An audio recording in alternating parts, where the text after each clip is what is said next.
ทั้งหนีทั้งศีลพองเกิดตั้งพายุกพายาดเบียดเบียนพอไปเกิดเน้อศรัทธาเด้อเอาเกิดไปมันก็บ่อ่านเนาะอันใดที่ปรุงว่างใดก็ปรุงว่างไปยอมรับสภาพเฮาเนาะอย่างเฮาเฒ่ามาเนี่ยมันก็เป็นธรรมดาเจ็บหัวเข่าแข้งขาเนี่ยมันเป็นธรรมดามันเป็นโรคประจำทุกคนจะต้องประสบพบเจอเนาะกันเจ็บหลังก็เจ็บเอวกันเจ็บเอวก็โลดแผลแข้งขาพดแผลแปรหลังเนาะเป็นธรรมดานะลงเด้อไปเกิดยังหนักโอ้วันนี้มาเดินแหลกมาวันแหลกแล้วเด้อเดินสิงหามาละ1นะวันที่สิงหาคมพรำว่าเป็นวันเสาร์เนอะวันนี้ศุกร์เอาเราเสาร์เอาหน่วยญาติโยมทั้งหลายถ้าวันที่วันเดินสิงหานี่เดินแห่งความเป็นวันแม่เนาะสิงหานี่เป็นวันแม่หรอเป็นวันแม่12สิงหาวันแม่แห่งแผ่นดินวันแม่ของชาตินะไผที่มีแม่คุณเฮาเนี่ยมันเกิดมามันมีแม่หมดแม่ก็มีปอก็มีไผจะมาเกิดออกอย่างปีกุ่ยมันมีแหละเนาะเกิดมาต่อมีปอมีแม่ไผที่มีปอมีแม่ก็ดีวันปอก็ตามวันแม่ก็ดีนะถึงวันนั้นน่ะถึงวันเกิดเฮาวันเนาะแต่ว่าถึงวันเกิดเฮาก็ไปกราบไปไหว้ไปสาไปตานโก้เข่าเวลาปอแม่ลุ่มหายตายละ เฮาก็แปดตานขันเข่าขันน้ำอุทิศแผ่กุศลน้ำบุญไปหือปอหือแม่เฮาเอกนะเปิดน้อมลำลึกนึกถึงบุญคุณเนาะเป็นความกตัญญูกตเวทิตาธรรมเกิดกินเกิดตานไปหือปอหือแม่เปิ้นตายละสมบัติมอละดกตกถอดเป็นข้ามมาเขตบ้านจองหอเฮินไฮนาปาตั้งเป็นสมบัติของอีปอยแม่ทางนั่นนะเปิ้นเฮหามาได้เก็บหอมล้อมริดเปิ้นซื้อเปิ้น เปิ้นจัดแจงแต่งดาไว้ คือลูกคือล้านได้สืบต่อเนาะฉะนั้นเดินแห่งความเป็นวันแม่เน้อศรัทธาเน้อ12สิงหานะต่อที่ก่อนที่จะเกี่ยวกับเรื่อง ตักตายกลางคืนต่างๆนี่นะก็เดี๋ยวตุลุงจะนำไหวพระให้กันเน้อในขณะที่ตุลุงนั่งนี่นะตุลุงบินหน้าไปทางพี่ดอกบินหน้าไปตั้งพระธาตุหลวงของวัดพระธาตุดอยน้อยซึ่งก็เป็นพระธาตุอันศักดิ์สิทธิ์เนาะวัดพระธาตุดอยน้อยนี่เป็นวัดที่มีตำนานอันยาวไกลที่พระแม่เจ้าจามเทวีวีรกษัตรีแห่ง นครหฤปุญใจเปิ้นเสด็จมาจากเมืองลาโวนี่เป็นเมืองลพบุรีว่ะเปิ้นก็ได้รับนิมนต์ รับอัญเชิญจากฤาษีทั้งสองนะของไปปกครองเมืองละปูนเปิ้นก็ปากันมาทวนกระแสน้ำแม่ละมิงก่อนเพราะว่าแม่น้ำแม่ละมิงแม่น้ำปิงนั่นเนาะนะแปลงแป้แปลงเฮอกันพายเฮอทวนกระแสน้ำมาทุกคนก่อนนี่ปุโตเปิ้นมีความมุมานะแต่มีความเปลี่ยนผ่านบ้านผ่านจ้องตังหิมตาน้ำวังปิงอย่างต่างๆในเปิ้นยุดไหนต่างพาพักที่ไหนก็แป้งวัดที่หันลายายน้ำปิงมานะมาถึงตีหิมดอยน้อยนี่เพิ่นก็มาตั้งพาพักจำเริงมองมาพอตั้งดอยจอมปอกดอยแก่นเดียวดอยลูกเดียวนี่นะดอยโตนนี่ก็ว่าได้เนาะก็เป็นดอยมหัศจรรย์นะหลวงนะเพราะว่ามันมีลูกเดียวตั้งตีนดอยตั้งปกติดกับอันน้ำปิงวังแม่น้ำปิงนะตั้งด่านเนื้อก็ติดกับมีหยังมีไฮมีโซนมีเนี่ยแต่เรามาขบอันขึ้นมาพอละมันเป็นดอยแก่นเดียวนะเปิ้นก็ว่าไปในภายภาคหน้านี่สถานที่นี้จะเป็นสถานตีตั้งพระพุทธศาสนาไว้เปิ้นก็ขึ้นมาปาไผ่พลเนาะคือข้าราชบริพารเปิ้นมาแปลงพระธาตุเจดีย์ไว้แต่ก่อนนี่ก็มันจะใหญ่นั่นแล้วก็ลาผ่านมาหลายตุนหลายองค์กันเนาะหลายศตวรรษเปิ้นก็มาแปลงขอบอันเก่าไว้เลยใหญ่กว่าเก่าแล้วเปิ้นก็มาแปลงอุโบสถมี2อย่างนะในประวัติแปลงพระธาตุเจดีย์แล้วมาสร้างอุโบสถนะ ต่อจากหันมาก็ครูบาอาจารย์มีแพ้วครูบาเจ้าพรหมมาพระมัจจโกครูบาอาจารย์แล้วก็มีครูบาหลายครูบาเนาะมาพัฒนาแต่ก่อนมันจะมีอย่างศรัทธาเวลาถึงเดือน8ปิ้งเนาะเป็นประเพณีเปิ่นมันเป็นนันวัดห้างที่มีพระภิกษุจำพรรษาถ้าว่าเดือน8ปิ้งมาก็ศรัทธาก็จะขึ้นมาจิบอกไฟมาอาบน้ำทาเทแล้วก็ลุงไปอย่างนี้นะมีคุณที่ประจำมาคุดมาหมางเอาของเก่าติดฐานจีดีวะนะอันนี้คุณที่เพิ่นจะมาคุดนะเป็นเราหูฟังในหลวงพ่อเราหูฟัง กันมาเมื่อค่ำเมื่อคืนนี่นะจะไปคุดก็ปรากฏว่ามีคุณขึ้นมาดอยอดวะมีคุณขึ้นดอยมาวะถ้าเป็นเทวดาปกปักรักษาเนาะก็ลุงมาก็นักวิทย์วะกันขึ้นไปขึ้นบุญ คอละครังบ่น่ะเจาะเอาคอละครังบ่เนาะก็เหมือนว่าคุณในแห่แหนกันคือมามอโลวะนะก็ลืมได้เจาะสกรรมพุกกันนะพวกของกลางวันก็เอากลางวันขึ้นไปปรากฏว่ามีนกตัวใหญ่สะมาห้องกันหมู่บุญถาดนะบุญอากาศโฉบลงมาจะมาจิกจะมาซักปองว่าปินว่าซักซีดอีหรอกเปิ้นก็เลยเลิกล่มพันภายหลังสุดท้ายมาเปิ้นก็เล่าให้ฟัง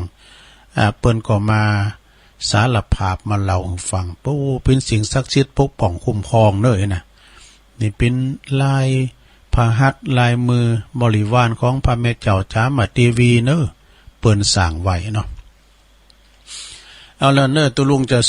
ะสวดมนต์กันนะโยมเนอะวันนี้มีกิจกรรมอย่างหนักแล้วก็มีเกตเล็กเกตน้อยพองแล้วก็จะได้ไหวพระรับศีลโยงเข้าบาตรอย่างนี้นะเนาะเป็นกิจกรรมวันเสาร์เฮานะศรัทธาลูกกันมาแล้วบ่ลงบ้างเขาลงโอนแม่บุญพินแม่บุญพินนี่หวังนี่มันได้โทรมาได้ยินแล้วเดี๋ยวนี้นะถ้าว่าไฟฟังทางฝ่ายหินนี่บ่ได้ยินลงไล่ไปตี107.25เด้อสถานีวิทยุเชียงใหม่นะ107.25สถานีที่เปิ้นจะ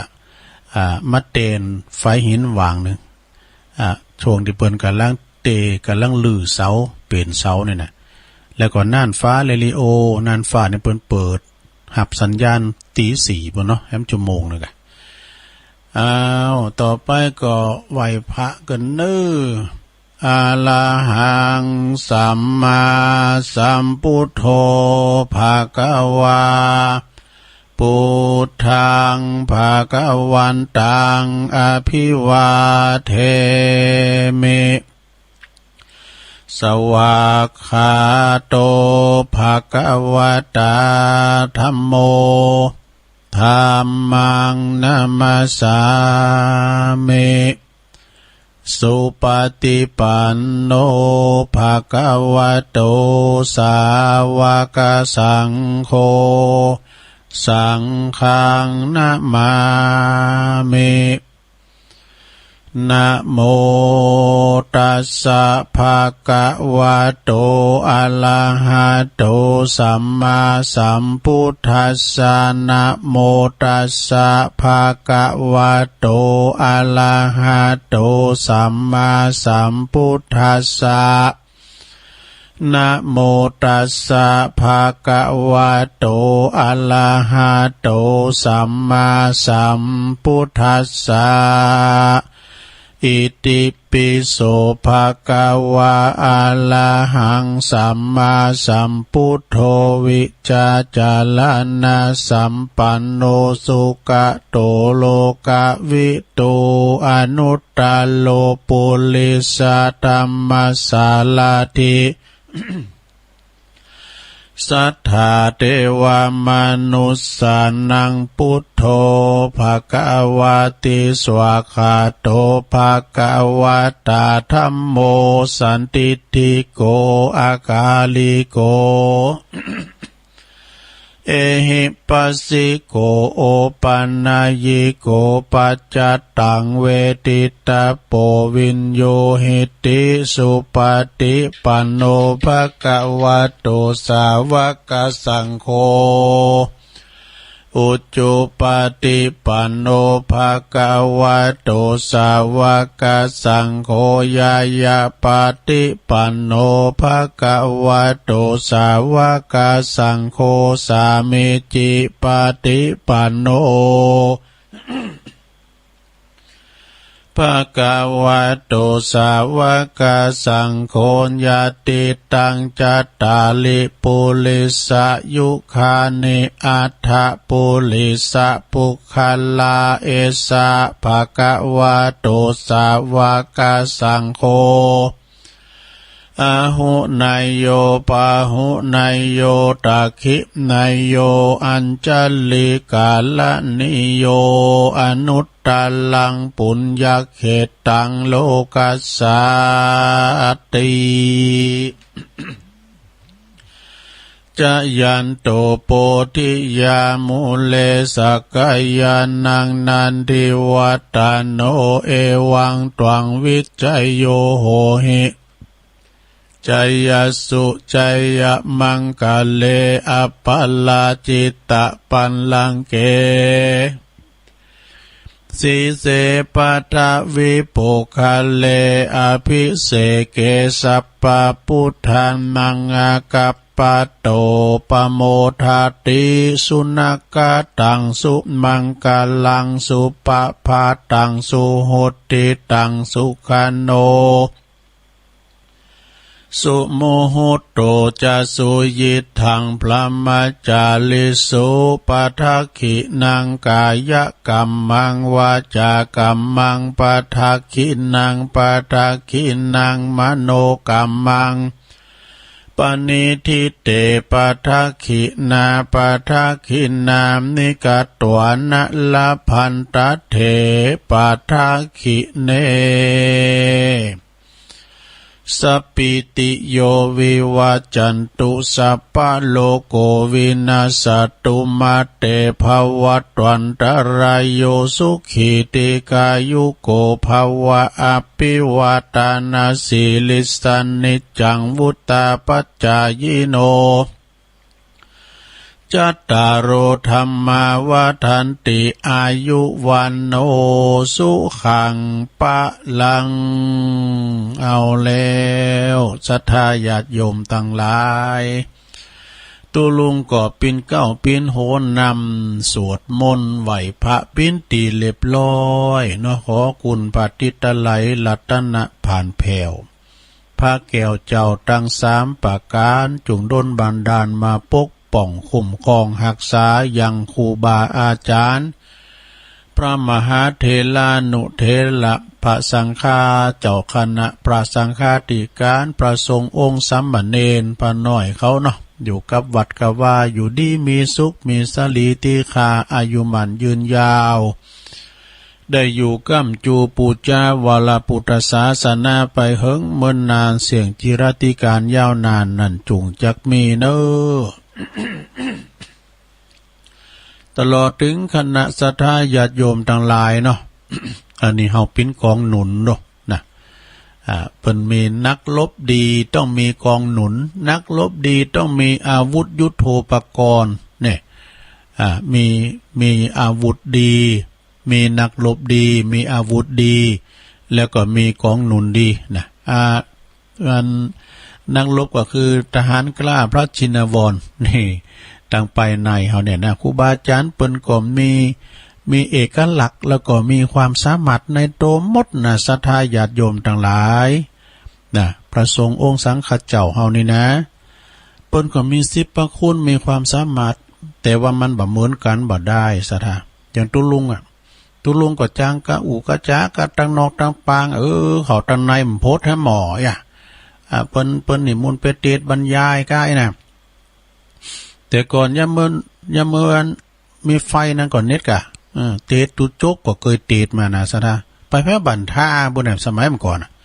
แล้วมาแขวนถ้ำไว้นี่ แล้วก็มากันการพักสันน้ำไม่เนี่ยจันลองก้าวประเพณีนี่ก็ไปอยู่นะมันโมนะโจยเปิ้นเนี่ยแต่บางตุนบางองค์เนี่ยเปิ้นก่อนเน็ตก็เก่งแต่นะเปิ้นมีความสามารถแต่ละไผแต่ละมันเนาะของไผก็ของไผใจ ะนั้นญาติโยมทั้งหลายมาเกิดพอวัดวาอารามเฮาน่ะสมมติว่าเสียงบุญหมู่เฮาเจ้าขาตั้งหลายไปเนาะกันวัดเฮาในเสียงบุญครูบาไปแล้วนั่นไปมีไผเนี่ยไผจะมาอยู่มาเตนมาคือพอใจหายเหมือนกันเนอะเอาไผจะมาเตนเนี่ยมันกันได้มาอยู่คุณได้มาอยู่ก็เหมือนครูบาทำเหมือนตุนที่อยู่ต่อไปมันก็น้อยอกมองใจก็ไปเฮ้ยตุนได้มาก็เหมือนครูบามันไปเหมือนจะใดเนาะมันก็ต่างสร้างบารมีมาเนาะฉะนั้นก็ศรัทธาญาติโยมแปลงจิตแปลงใจไปตังวัดตังวาติดต่อสอบตามครูบาอาจารย์ประสงค์องค์สังฆเจ้า ที่เปิ้นอยู่กับวัดกับว่าเนี่ยเนาะกำลังจิตกำลังใจมันเดี๋ยวนี้โอ้ยพระสงฆ์องค์สังฆเจ้านี่เข้มนะญาติโยมการงานไหนเนี่ยมันมีงานพร้อมกันเนี่ยน่ะรูตัวเจ้าน่ะโตได้ดีพอน่ะเก่งกะโตยหน่อยดิกะ น่าสดาญาติโยมเนาะฉะนั้นก็หลังจากอำนวยโอโจกกับครูบาอาจารย์เนาะมีความมุมานะสืบศาสนากันไปปิ้นทรงไปนะอยู่กับวัดกับว่าอยู่วัดกำวัดอยู่บ้านกำบ้านจะไปละจะไปทิ้งกันด้วยความสามัคสมานสามัคคีกันเป็นน้ำหนึ่งใจเดียวกันเนื้อศรัทธาญาติโยมทั้งหลายประสงค์องค์สังฆเจ้าเขาก็โลมกันนะด้วยความสามัคสมานปีหูหนึ่งน้องหูสองปีหูสองน้องหูหนึ่งเนาะการตุปีวาแล้วตูน้องก็ตัวตามนี่เฮามีความสร้างพลังความสามัคคีพลังจะปุดจะไปคัดจะไปแย่งจะไปมั่งกันจะไปมางใจกันเนอะเป็นอันหนึ่งอันเดียวเหมือนกับดวงตะวันนะที่มีดวงเดียวนะเป็นน้ำหนึ่งจะเดียวกันจะไปแตกจะไปแยกกันศรัทธาพลังเฮาเจ้าปุดนี่นะภัยต่างๆเนี่ยภัยต่างนอกศาสนาเนี่ยมันมากกุดทิศกุดทางเพราะว่าจะเป็นวงสังคมต่างระบบการเงินระบบการเมืองเนี่ยมันมาที่ๆนะศรัทธาเพราะฉะนั้นเราต้องรวมกลุ่มกันจะไปแยกกันจะไปเป็นฝักเป็นฝ่ายหรือเป็นรวมเป็นหนึ่งเดียวเหมือนตะวันมีดวงเดียวกันนะอันนี้ตุลุงก็เป็นโหงแต่เนาะเป็นโหงต่างศาสนาของเฮาเนี่ยนะดังนั้นก็หักกันแป้งกันศรัทธาด้วยความสมัครสมานสามัคคีวันนี้เนี่ยตั้งงานสถานีก่อนเนาะวันนี้นี่สถานีวิทยุเพื่อการศึกษาพระพุทธศาสนาและวัฒนธรรม FM 104.50 เมกะเฮิรตซ์วัดไฟหินซึ่งเปิ้นการล้างเอาเสาลุงเสาเก่าเอาลุงเอาเสาใหม่ขึ้นนะศรัทธาญาติโยมเปิ้นก็ดำเนินการเปิ้นถ่ายหันในมือถือศรัทธาเปิ้นเอาเสาลุงนี่ก็เสียงนะศรัทธาเสาเก๊กเด็กอยู่บนคุณก็เอาลุงมาเตือตอนแล้วก็จะเอาเสาใหม่ขึ้นแถมแต่ว่าอาจารย์พระครูวิศวัตรเปิ้นก็ยังมีความเป็นตั้งใจเปิดอยู่นะศรัทธาแต่ไผตั้งระบบวิทยุได้ยินนะตั้งวิทยุได้ยินแต่ก็ว่าไผมีระบบแอประบบออนไลน์ระบบ Facebook นะฟังได้อยู่เนอะศรัทธาตุลุงก็เปิดเพลงได้ทั้งหมดตี2เนี่ยอาจารย์พระครูเปิ้นก็ยังแปลงจิตแปลงใจหาอยู่เนาะศรัทธาญาติโยมทั้งหลายเดี๋ยวกันเนอะอันนี้จะได้จ้ะฮะเดี๋ยวกันเนอะเจริญปอนก็เดี๋ยวก็โทรมาเนอะฮะฮัลโหลอะไรโยมดังแล้วจังฮะดังอยู่แล้วที่ไหนดังดังวิทยุกะจ้าโอ้พินมาวิทยุก็ดังแล้วเนาะขอบคุณโยมเนอะขอบคุณโยมจ้ะเนี่ยรับรายงานข่าวร้อยเตอร์มาแล้วเนอะได้รับรายงานข่าวร้อยเตอร์มาพินว่าดังอยู่เนี่ยเพิ่นฟังกันรู้เนี่ยแต่เจ้านี่ก็เฮาแม่ไผ่บ้านขวางเดี๋ยวย่ำเปิดเพลงดำเดียวเปิ้นโทรมาก่อนหน้านะดอกก็ฟังแล้วให้เนาะจะเป็นสถานีคืน104เนี่ยก็หาเนาะตังโยมคุณไทยเปิ้นว่าดังแล้วจ้าขอบคุณทางอาจารย์พระครูสมุวิสุวัตรวรกิจโจนะ ซึ่งเปิ้นก็ได้เปิดวิทยุไปแล้วเนาะขอบคุณหลายๆเนอะแล้วก็สถานีวิทยุของคณะสงฆ์อำเภอฝางโดยเมตตาบารมีธรรมหลวงพ่อพระครูสุจิตานุรักษ์ด็อกเตอร์เจ้าคณะอำเภอฝาง FM 100.25 เมกะเฮิรตซ์นะตั้งอยู่ณที่วัดพระบาทอุดมนำบ่อซาวาสำนักวิปัสสนานะตุปีเจริญก็ออนไลน์ไปลิงก์สัญญาณไปปิ้นตีเรียบร้อยพี่น้องเมืองฝางได้ยินแล้วก็ไม่อำพรเขา พี่น้องบ้านเฮาคุณยอง แม่พันเขาแม่มันเขาก็ได้ยินแล้วนะส่งกระแสเสียงไปตังปะหลงสีมาด้วยเนอะ เซนปอยตุนมือเนาะแล้วก็สถานีวิทยุเนอะอำเภอฝางน้ำบ่อสาวาก็กล่าวไปละนะบินน้ำลายหนึ่งเนี่ยตุลุงก็จดไว้โกลืมนะกะสถานีวิทยุคืนละอันนี้ก็คืนแดนดินถิ่นล้านนาอันนี้แดนดินถิ่นล้านนานี่ก็103.50โดยคุณรุจิสมบัตินะเงาคำตั้งอยู่ที่บ้านโฮงโงตำบุญน้ำบ่อหลงอำเภอสันป่าตองเนอะอันนี้เปิ้นหับสัญญาณตั้งแต่ตี3จนถึง7 โมงซะนะขอบคุณอันรุจิสมบัติเนอะจิตอาสาแถมทันหนึ่งนะตากล้องแล้วก็สถานีวิทยุ106.25 เมกะเฮิรตซ์อันนี้อยู่ติดปุ่นมนเสียงธรรมแม่แจ่มเนอะแม่แจ่มนี่ก็โดยเมตตาบารมีธรรมหลวงพ่อพระครู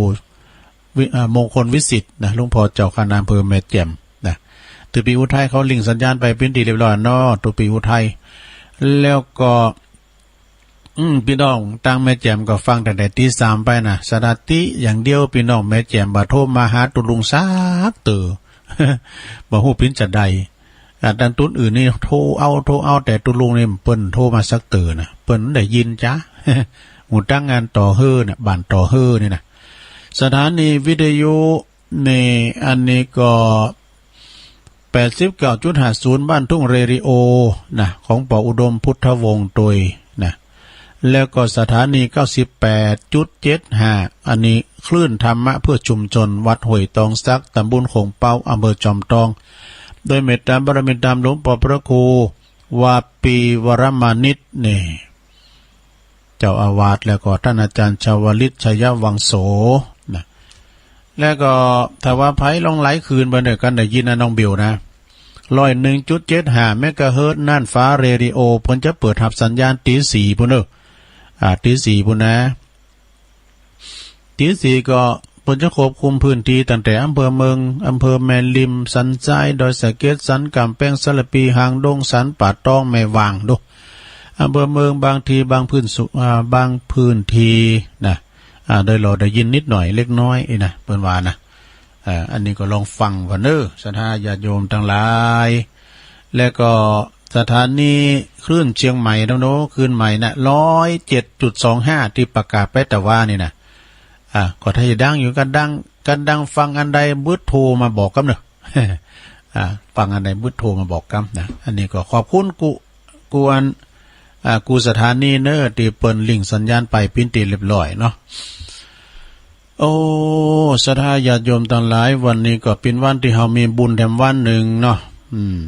มีบุญอย่างใดก็ได้มื่นตาแถมวันหนึ่งได้หันตะวันแถมวันหนึ่งได้ยินไก่ขันแถมวันหนึ่งนี่นะ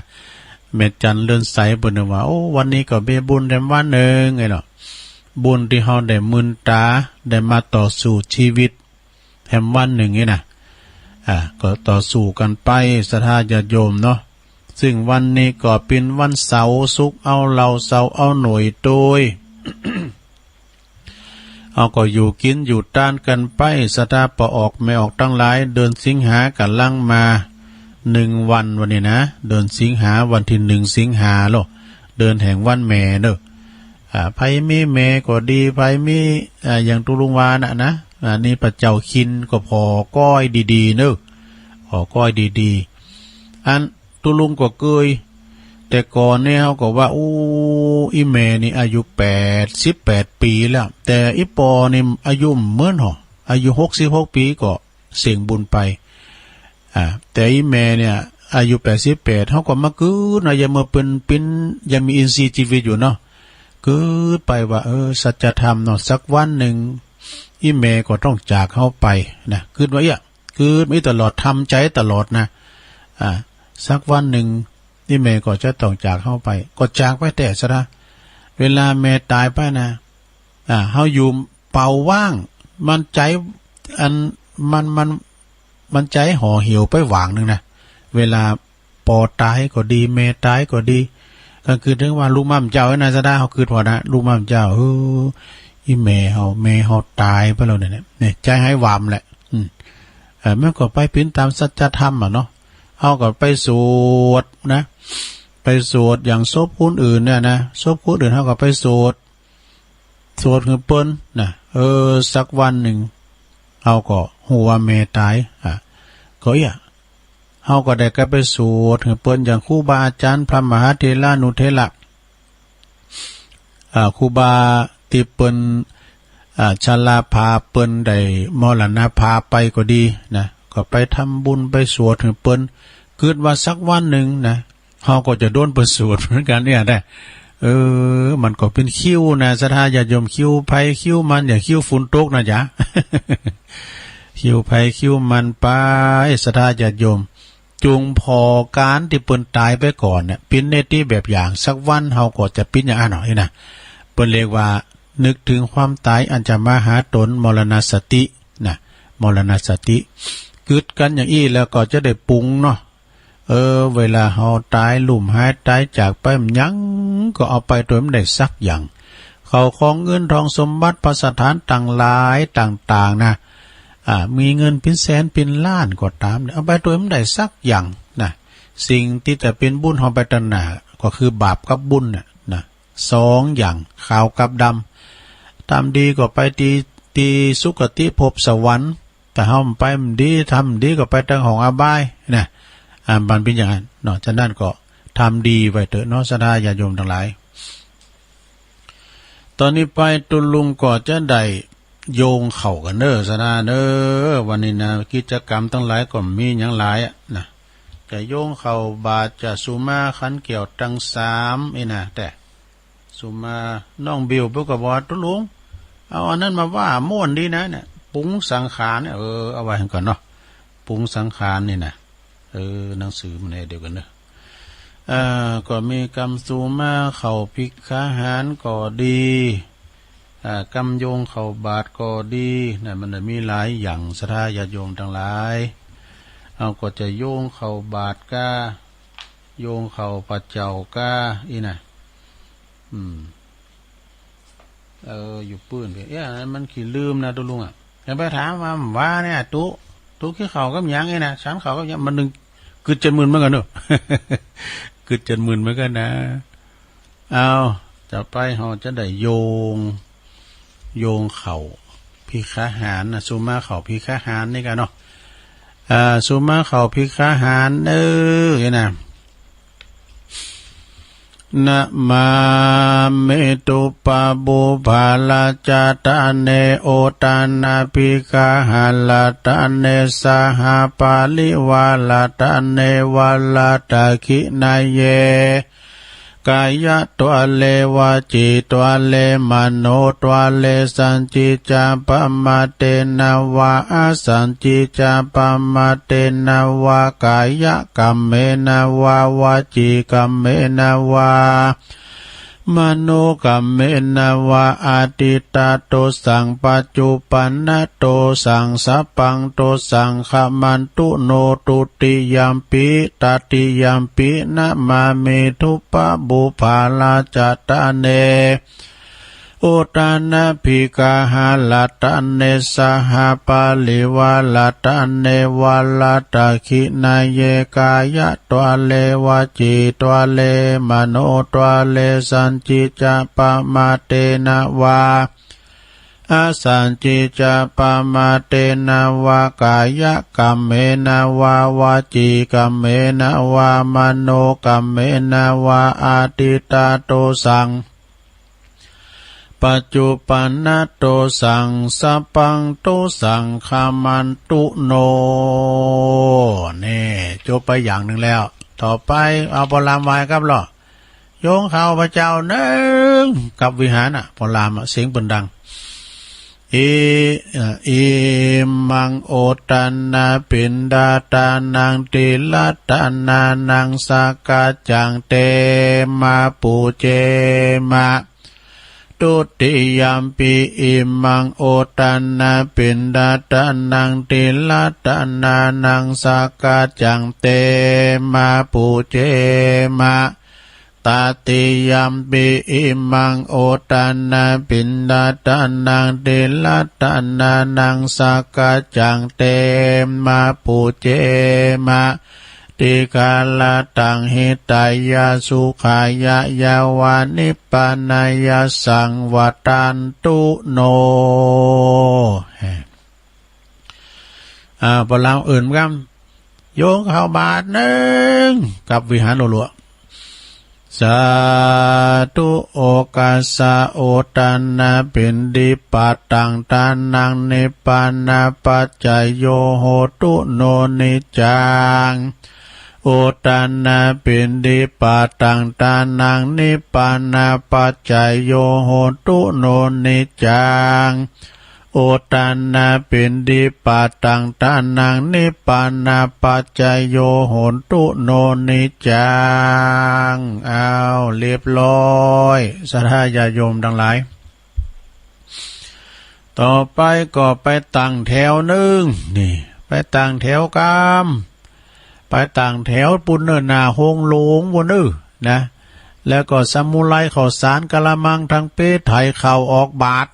เข่ารุ่นบาทเข่ารุ่นบรรดาเข่ารุ่นบาทประกบเลยประกบวันนี้พี่น้องเปิ้นมาใส่บาทกันหลายได้รับเกียรติจากท่านนายกเปิ้นมารวมทำบุญตอนเจ้าในตัวเดี๋ยวเชิญเปิ้นจีเต้นก่อนโยงเขาเจาะใส่โฮเนิดไผซุปแคบก็ถอดเกือเวไผซุปคุบก็ถอดหมกเลยนะข้าวของข้าพระเจ้าขาวดังดอกบัวยกขึ้นเหนือหัวถวายแด่พระสงฆ์จิตใจจำนงตรงต่อพระนิพพานขอให้ถึงเมืองแก้วขอให้แคล้วบ่วงมารขอให้ทันศาสนาพระศรีอานในอนาคตการโน้นเทินนี่สุขโขโหมะไปใจเนอสุขโขโหมะได้ตึงขอบโคสุขโขโหมิได้คุณเดียวสุขโขโหมดได้สักอย่างนะลำเปิงไปใจศาสนาพิธีก็จบเพียงเต่าอีนะก็เดียวจะสุมาเนียมกำเนี่ยอันนี้สุมาเนี่ยเดี๋ยวพอก่อนเฮ้โอ้เยสุมาเกี่ยวเจ้าตั้ง3วันนี่อันนี้ใจในบ้านนะลองวาพอเด้อลองวาพอเด้ออันนี้นะนะมาเมพุทธังกุณาสากัลลันตังนะมาเมธัมมังมุนิลาจเตสิตังนะมาเมสังฆังมุนิลาจสาวกังอาจโยโนปันเตอาจักกมายะถาปะเลยะถามุลาเหยะถาอากุสเลเยมายังพุทธธัมมสังฆาเตสุลตันเนสุอาทิเตวะปัจจุปันเนวะอวิวายติวะลาโหวากายเยนะวาวาจายาวามันนาสาวาปามาตังวาอากาลวังวาอากาสิมหาติสวายาธาธัมมังปฏิกาโลมาเตสังโนพันเตพุทธาติลัตตันลัตตันยังอนุกัมปังอุปัฏฐายะอาจายังอาจายะโตปรติกันหาตุคัมมันตุสัพพังตุสังอายะติงสังวาลียสามาปุปุณเนวังกาลิสามาสันจิจโตสังอาสันจิจโตสังสัพพังโตสังคามันตุโนอันนี้ใจในบ้านเนอะเอามันเลี้ยวให้เนาะมันได้กีบมาแล้วอันนี้ก็เป็นศาสนาพิธีต่างๆเนอะศรัทธาญาติโยมทั้งหลายเนาะ ก็เอามาว่าถึงสถาได้ฟังกันวันเสาร์เนี่ยเป็นอย่างเอี้ยนะสถาเนาะอีเมเขาเราอีปอเขาเปิ้นไปวัดไปว่าบ้านใดก็เอาวัดปิ้นเอาบ้านปิ้นวัดเนาะปฏิบัติไปสมมุติว่าเฮาไปวัดอีกันเนาะโยงเข้าบาทได้ยินปอจานว่าสักเตอนะวัดก็ไปบ้านใดเพราะว่าสังขารบ่อำนวยไปก็ลูกหลานบ่ไปก็ไปตูบไปตาวไปตาวห้องน้ำก็เอาห้องน้ำก็ไกลอธิวัดน่ะแต่ก่อนอีแม่ก็ไปนอนละกูศีลละตัวนะสมัยย่ำหนุ่มๆบัดเดี๋ยวนี้มันก็ชราเฒ่าแก่แลบ่อนมาก็เนาะลูกหลานบ่ดึงว่าไปเม้อเน้ออีแม่แต่เวลาเจ็บเวลาปีนก็ปีนตูข่อยเขาเนี่ยไอ้นั่นเนี่ยเปิดดึงว่าดอกเวลากินแล้วกินข้าวงานแล้วรับนอนรับน่ะผีปั่นปอนคือวันเจ็ดตื่นก็กินข้าวงานแล้วไปเยการเนี่ยป้าลูกหลานปิ้นหนีปิ้นขายอย่ากรรมเปิ้นมีหรอเนาะเจ็บปิ้นยินอุ่นก็มาปิ้นตุกกับลูกกับหลานเขาไปหาเงินอยู่นะเอาอันนี้มาว่าทำกรรมหนึ่งเกินซะนะญาติโยมนะ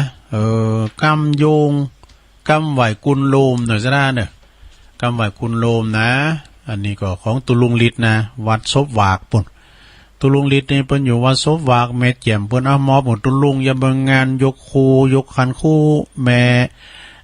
อันนี้ก็แม่ลัดดาพรหมจักแก้วปีเลี้ยวเนี่ยนะโอ้ปิ้นนั่นวิทยาทานแท้ๆนะมินิโมดอ่ะนะสาธุสาธุสาธุว่าขอข้าขอยกมือ10 นิ้วขึ้นตั้งวางกิ้วไก่เก้าเกษาผู้ข้าก็ขอนมัสการพระคุณปีตาอยู่มีอยู่5ยามีอยู่21คุณพระมันดามี12คุณพระนางโพ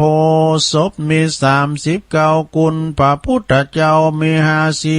56คุณพระธรรมเจ้ามี38คุณพระสังฆเจ้า14คุณอาจารย์มี10คุณกรรมฐานมี8คุณลมมี6คุณไฟคุณไฟมี6คุณลมมี7คุณแม่นางธรณีมี21คุณแม่น้ำคงคามี12คุณอาคาละคุณอาคาละ33คุณศีล5มี11คุณศีล8มี12คุณศีล10มี21คุณจตุรปริสุทธศีลมี27คุณพระอรหันตาคือมรรค4ผล4นิพพาน1รวมเป็น9คุณอาสาสะปัสสาสะนิสาวาสอาสาคุณพระวิหาร84,000 ลังคุณพระมหาเจติยาเจ้า84,000 ดวง ผู้ข้าก็ขออาราธนาพระคุณเจ้าทั้งหลายเหล่านี้จุงได้มาเป็นซอยประดับสำหรับกายอันประเสริฐเมื่อข้าพระเจ้าจักดับจิตเสียงชีวิตในสังขารปีใดเดือนใดวันใดยามใดคืนใดดังอันก็ดีผู้ข้าก็ขออาราธนาคุณเจ้าทั้งหลายจงมาเปิดประตูพระนิพพานคือเวียงแก้วแก่ผู้ข้าทั้งหลายแด่เดินนิพพานาปัจจโยโหตุโนนิจังนิพพานังปาละมังสุขังสา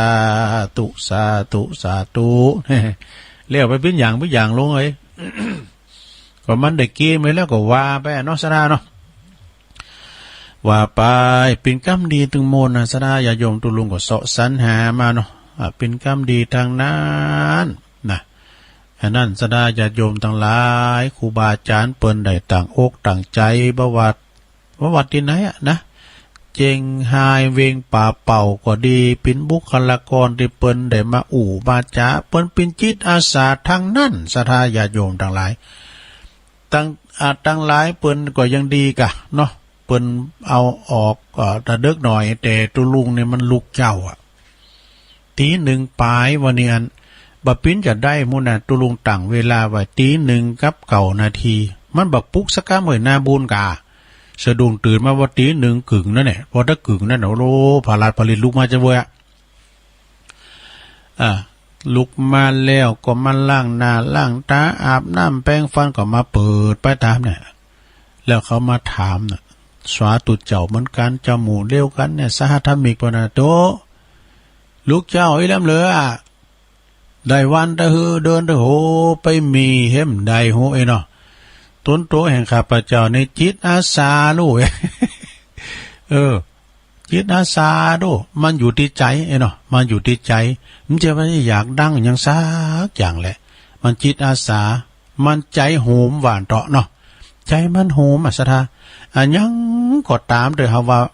การเฮามีจิตใจฝักใฝ่นะเฮามีใจโหมมั้ยน่ะมันก็นะเป็นจิตอาสามันจะหวังผลตอบแทนอย่างสักอย่างแหละนะอย่างเฮาว่าเปิ้นนี่มาโหมของหนักลำเหลือเปิ้นแข่งกอมก่อนตุลุงก็เจ็ดโหมแหละ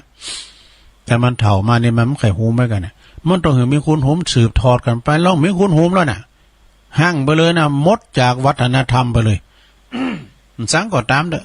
บอกไฟก็ตามมันมีคุณโหมมันก็มีคุณสืบต่อนี่เนาะ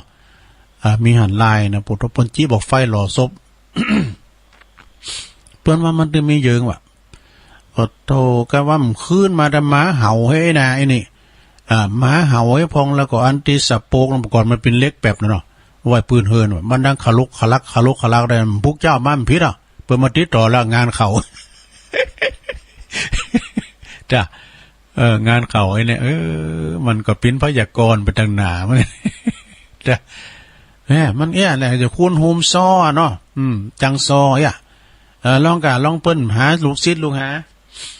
สืบต่อให้กับแฮมหน่อยก็วัฒนธรรมวรรณกรรมในการจ้อยในการซอเนี่ยก็จะเสี่ยงไปหายไปนี่เนาะศรัทธาเนาะแต่เมื่อปอเกี่ยวตันไหลเข้ามาเนาะซอลองนานก็ปอคำภายเมืองนานเนี่ยเปิ้นก็ต้องอนุรักษ์รักษาไว้มันต้องมีคุณโหมมันของอย่างมันโหมไผโหมมันน่ะมันโหมไผโหมมันต้องสืบทอดกันไปมันจิตใจโหมเลยมันดึงมาแล้วกึ่งแล้วดอกอย่างตุลุงลูกม้ามเจ้ามันกันถาวันอะไรมันปิ้นมันปิ้นนั่นคิ้วของตุลุงน่ะมันตึงกระตือรือร้นมันปิ้นนี่ดอกแล้วไปว่ามันได้สักบาทไปได้ยื้อได้แล้วก็จิตอาสาสดาญาโยมอะไรเนาะ แล้วก็มันจิตใจโหมเป็นการคุ้นคว้าตัวซะนะที่จริงก็กำอู่กำจ้ากำน้ำกำตามแต่ก็มิตรฮือสักเท่าใดได้ตัวลุงนะเป็นบัดแหลมเต็มเตะพระเอียดนะแต่ใจมันโหมมันโหมไม่กะหันไม่เป็นมันใด ก็ฟังกันไปเอาจิตเอาใจกันไปศรัทธาญาติโยมทั้งหลายเนาะคุณเฮานี่เกิดมาเนี่ยมันมีเอกลักษณ์มันมีอันตัวไผตัวมันเรียกว่ามีเอกลักษณ์ของไผของมันบุญไผบุญมันเนาะผีปันกินของไผของมันนี่นะดีไปบองไปกินอุตานเนี่ยนะศรัทธาเนาะปองเปิ้นก็เก่งไปตั้งเตดปองก็เก่งไปตั้งบรรยายปองก็เก่งไปตั้งมรดกธรรมมันจะเหมือนกันด้วยคุณเอาสร้างบารมีมาเหมือนกันนะเนาะอย่าเอาของมักค่ะปองก็มักลาบปองก็มักสานี่ปองก็มักจอผักกาดมันมักเหมือนกันด้วยปองก็มักตำน้ำพริกปองก็มักจอผักปัง เนาะมันไม่เป็นแน่จะได้นะเอาละศรัทธาญาติโยมทั้งหลายก็เดี๋ยวตุลุงก็เอานี่มาว่าทำกรรมหนึ่งก่อนเนาะได้ก็พุทโธเตก็ติ๊กไว้จะดีเด่นมันถึงเป็นละเฮเววนอยู่เนี่ยไข่โกคุณเถ่าคุณพี่เมย์เขาพอเขาก็งอมเนี่ยก็มามาจ้ายนะอันนี้เป็นนั่นคุณธรรมสำหรับผู้บริหารน่ะเป็นปอกาหรือว่าเป็นปอเล่งมีลูกน้องเนาะหรือว่าเป็นผู้บริหารระดับตั้งไปราชการก็ดีหรือว่าเป็นโหหน้าก็ดีต้องมีจิตใจอ่อนน้อมต้องมีใจเฟื้อเผื่อแผ่หรือว่าเป็นนายจ้างให้ก็ดีเนาะเปิ้นมีคุณธรรมหลายเหมือนกันเด้อมีคุณธรรมหนึ่งจะไปหูเบานี่ไปหูเบาออกเปิ้นว่า จะไปเมาอำนาจบ่ขาดความยุติธรรมนี่บ่นำความคิดของตนเป็นใหญ่บ่ไหลตามลุ่มบ่สู่สังคมเสบ่เอาเมมาบังหน้านี่บ่บ่ากำสังบ่หวังผลเลิศบ่เฉิดผู้อื่นบ่ตื่นค่ำชมเนี่ยบางพองในเปิ้นชมโรยอได้ลูกยอให้หน่อยนะตุลุงในการเปิ้นยอมได้ทุกบ่โดนหนาวฮ้อนๆแหละมันย่านเหาะบ่นิยมเราบ่นิยมเล่นโพกนี่บ่ผนวกอำนาจบ่ขาดรอยยิ้มเน้อสดาวันนี้คุณยิ้มแล้วหรือยังยิ้มแย้มแจ่มใสมันจะได้ลงทุนอย่างสักอย่างเพียงแต่ยิ้มนิดหน่อยนะยิ้มแต่ได้โอ้โลกจะสดใสแล้วแป้งหน้านิ้วคิ้วกระโมดนะบทหน้าอย่างโง่โศกไผจะไปเข้าไก่เฮ็มใดไม่ลงยิ้มเด้อยิ้มแย้มแจ่มใสตุลุงถึงว่ายิ้มงามตุลุงยิ้มนะเปิ้นลุงรถมากกว่ายิ้มใส่ไว้นะยิ้มแย้มแจ่มใสยิ้มเท่านั้นที่จะครองโลกบ่อิ่มความดีบ่หนีความลับพิษบ่ติดในลาภนี่บ่ติดในลาภนี่คือลาภาสการไม่ใช่ลาภสานะลาภนี่ก็คือลาภาสการบ่หยาบคายบ่รักสบายอยู่คนเดียวแน่บ่เที่ยวว่าลูกน้องเนี่ยมันต้องเอาใจลูกน้องนะพอเล่งบ่เดียวเนี่ยขึ้นลำไยน่ะลำไยก็ถูกเขาก็อยู่จ้ามแล้วสู้เขาเยจ้ามเลยไปว่าเขาทำได้ก็เล่งกับทินแดงก็โอ้จะหนีจะปลายแรงก็เล่งเหล่าเล่งไอ้พองเนี่ย พอเล่งอยู่ไปเกินเงินได้กำได้มันก็ถูกด้วยโอ๊ตเอาโอ๊ตเอาหมอกเอาอันหน่วยมันออกจากกอเนี่ยนะบ่เที่ยวว่าหือลูกน้องบ่ปกป้องคุณพิษบริษยาบริษยาผู้ชนะแล้วก็บ่เก่งคนเดียวบ่เที่ยวปัดจานบ่พลานเงินลาดบ่ขาดสติบ่ถือทิฏฐิมัวเมามัวบ่หันแก่ตัวบ่หันตัวยิ่งใหญ่บ่ใจความชั่วบ่มัวโลกีเนี่ยบ่หนีปัญหาบ่บากำยอบ่ก่อนหนี้สินอันนี้นะแกเนี่ยไปก่อนหนี้สินเด้อบ่ก่อนหนี้สินบ่กินสินบนบ่กังวลในครอบครัวบ่เมามัวเสพสุขบ่สนุกจนลืมงานนี่บ่พลานเวลาบ่กล้าทำผิดบ่คิดเอาเปรียบไปเอาเปรียบลูกน้องเด้อนายจ้างนะบ่เหยียบลูกน้องนี่บ่ป้องพยาบาทบ่ขาดน้ำใจนี่ดีเต้ศรัทธาญาติโยมน้ำอื่นน้ำน้องน้ำคลองยังเป็นรองน้ำใจน่ะบ่อ่อนไหวเมื่อถูกแย่เนี่ยบ่ย่อมแป้ต่อปัญหาบ่ภาวะเมื่อมีภัยนี่บ่เป็นผู้ใจคุณธรรมเนอะเป็นผู้ที่ใจคุณธรรมเป็นผู้นำชุมชนนี่อันนี้ได้ลักษณะเนอะ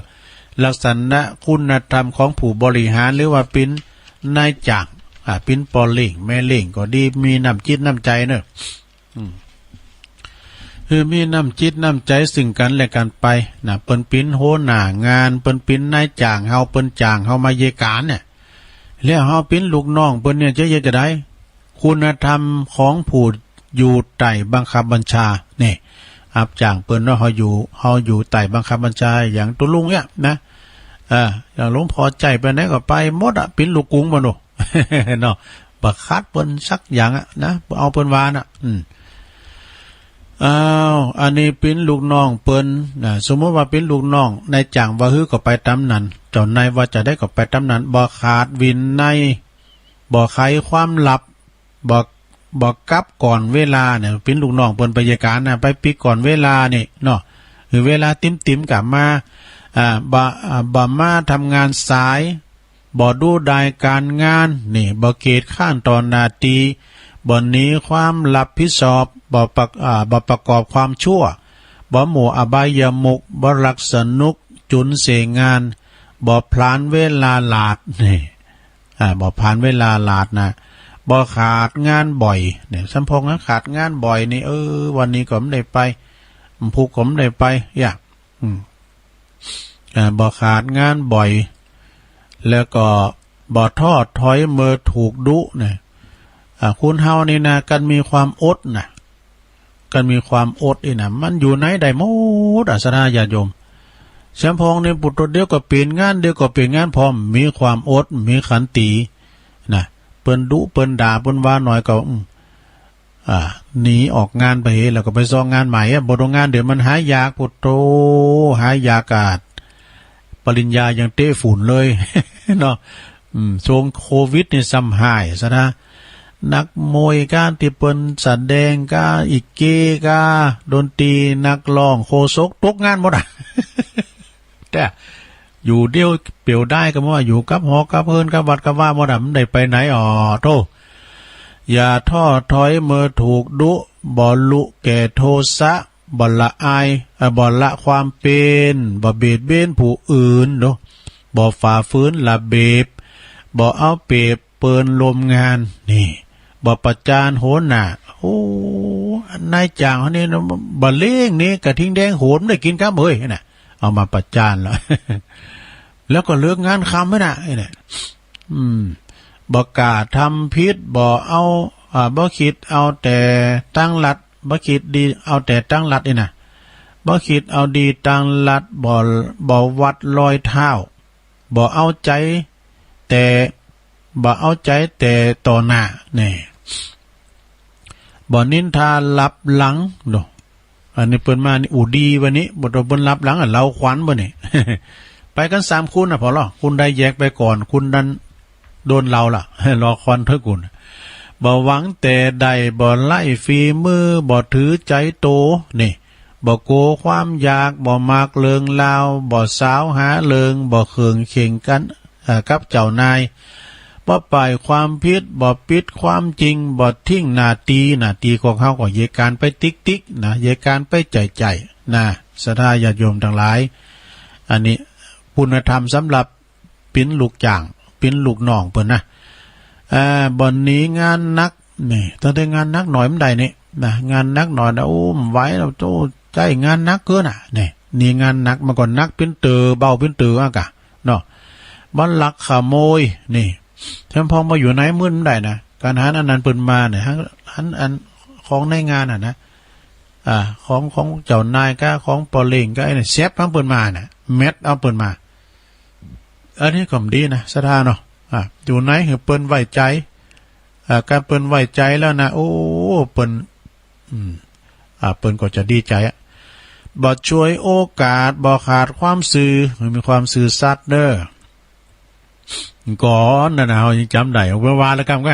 พี่น้องเมื่อฟังได้ยินแล้วเราอ่อนนักเรียนก่อนเนี่ยมันซื้อมันซื้ออย่างดั้งหมูกำมาเก่านะได้ฝนก็ตกสีเนี่ยเนาะใจนักเรียนไปซื้อก๋วยเตี๋ยวกะมีซื้อก๋วยเตี๋ยวเมื่อครัวเราบ่นะเอานี่ไปใส่เปิ้นเอาหมูกันนก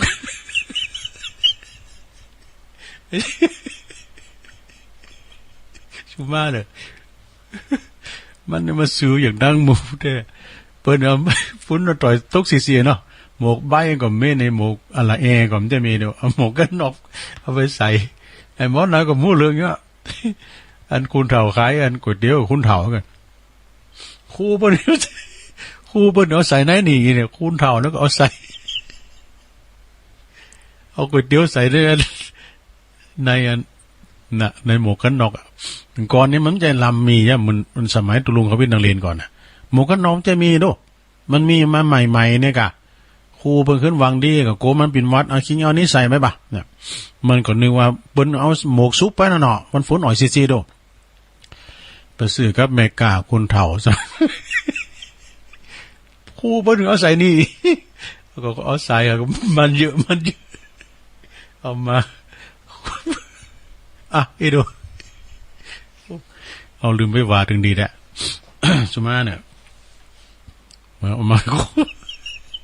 ครูผ่านเป็นไรล่ะก็เอาหมกกันนอกมาใส่ก๋วยเตี๋ยวนี่ซะได้ก่อนไม่กินมันเยอะกินก็ยังว่าลักใบลักซื้อเลยนะเอามันใส่เพราะเราใส่หมกซุปหมกครูบ่ถึงเอาใส่นี่นะคุณเฒ่านะกับฮู้เลยถึงไหนไม่ฉวยโอกาสไม่ขาดความซื่อเนี่ย ความสื่อคุณห้ำก่อนมันมีเลดในเนี่ยนะสมัยเลี้ยงควายก่อนน่ะควายเข้าให้เข้าสวนก็ยอมรับให้ด้วยดีมันมีความสื่อนะไม่ถือสาเจ้านายเนี่ยถือสาเจ้านายบ่ขายโหน่ะเนี่ยปะบ่าคำยุว่าบ่มุทางพิษ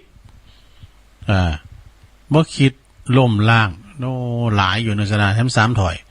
บ่ว่างโตสูงเนี่ยบ่ว่างโตสูงบ่มุงกอบโกยนะบ่มุงกอบโกยบ่จอยเกินเหตุบ่เฉดคนล้มนะคนล้มอย่าข้ามนะคนล้มอย่าข้ามเพลงมันก็มีดอกคนล้มอย่างอย่าข้ามบ่นิยมความพิษบ่นิยมคุณพิษบ่คิดแยกโตเนี่ยบ่โยอารมณ์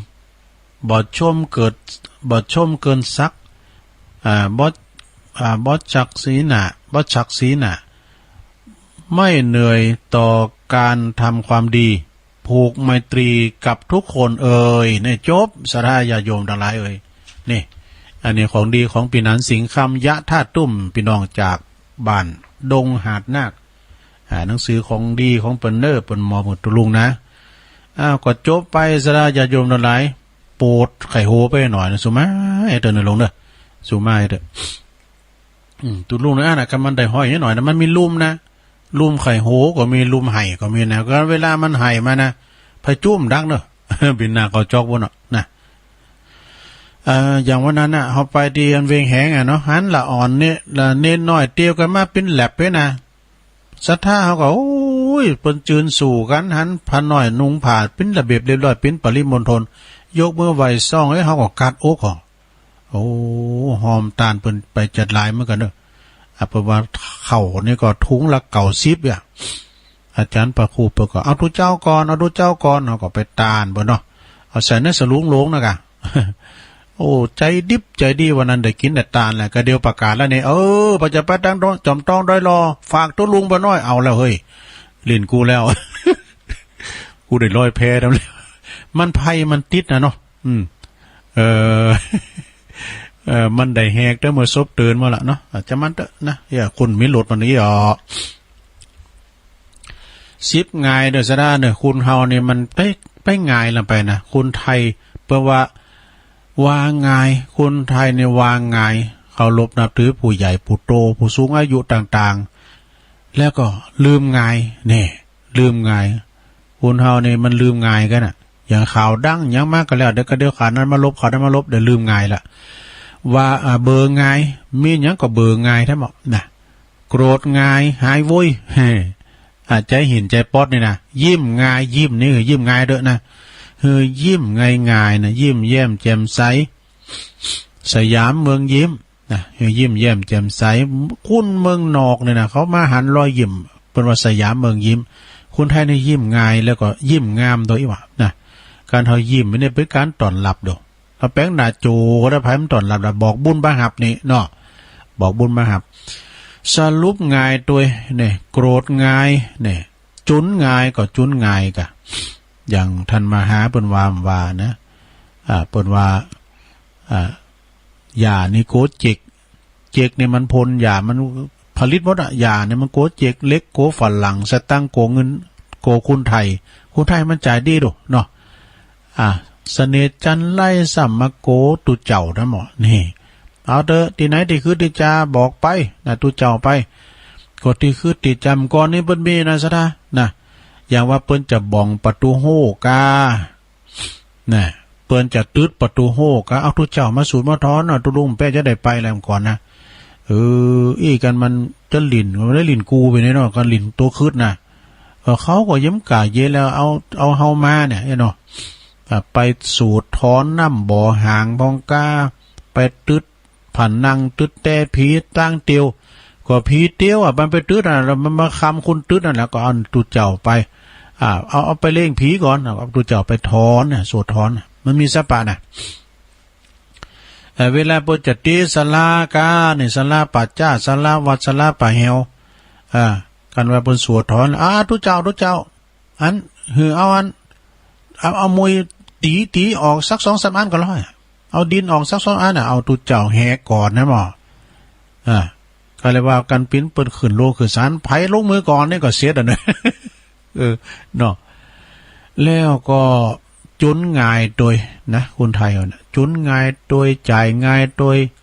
โกงง่ายโดยแต่ไปโกมอย่าเนอโลเนอจะไปโขดไปเกตไปโกมอย่างไปโกกินโกดตานกินไปตานไปเปิ้นมีนักก็หอมนักเฮามีน่ะก็ตามบาทตามแห้งไปนะมีตามบาทตามแห้งก็ทำกันไปสดาญาติโยมทั้งหลายเอ้ยนะ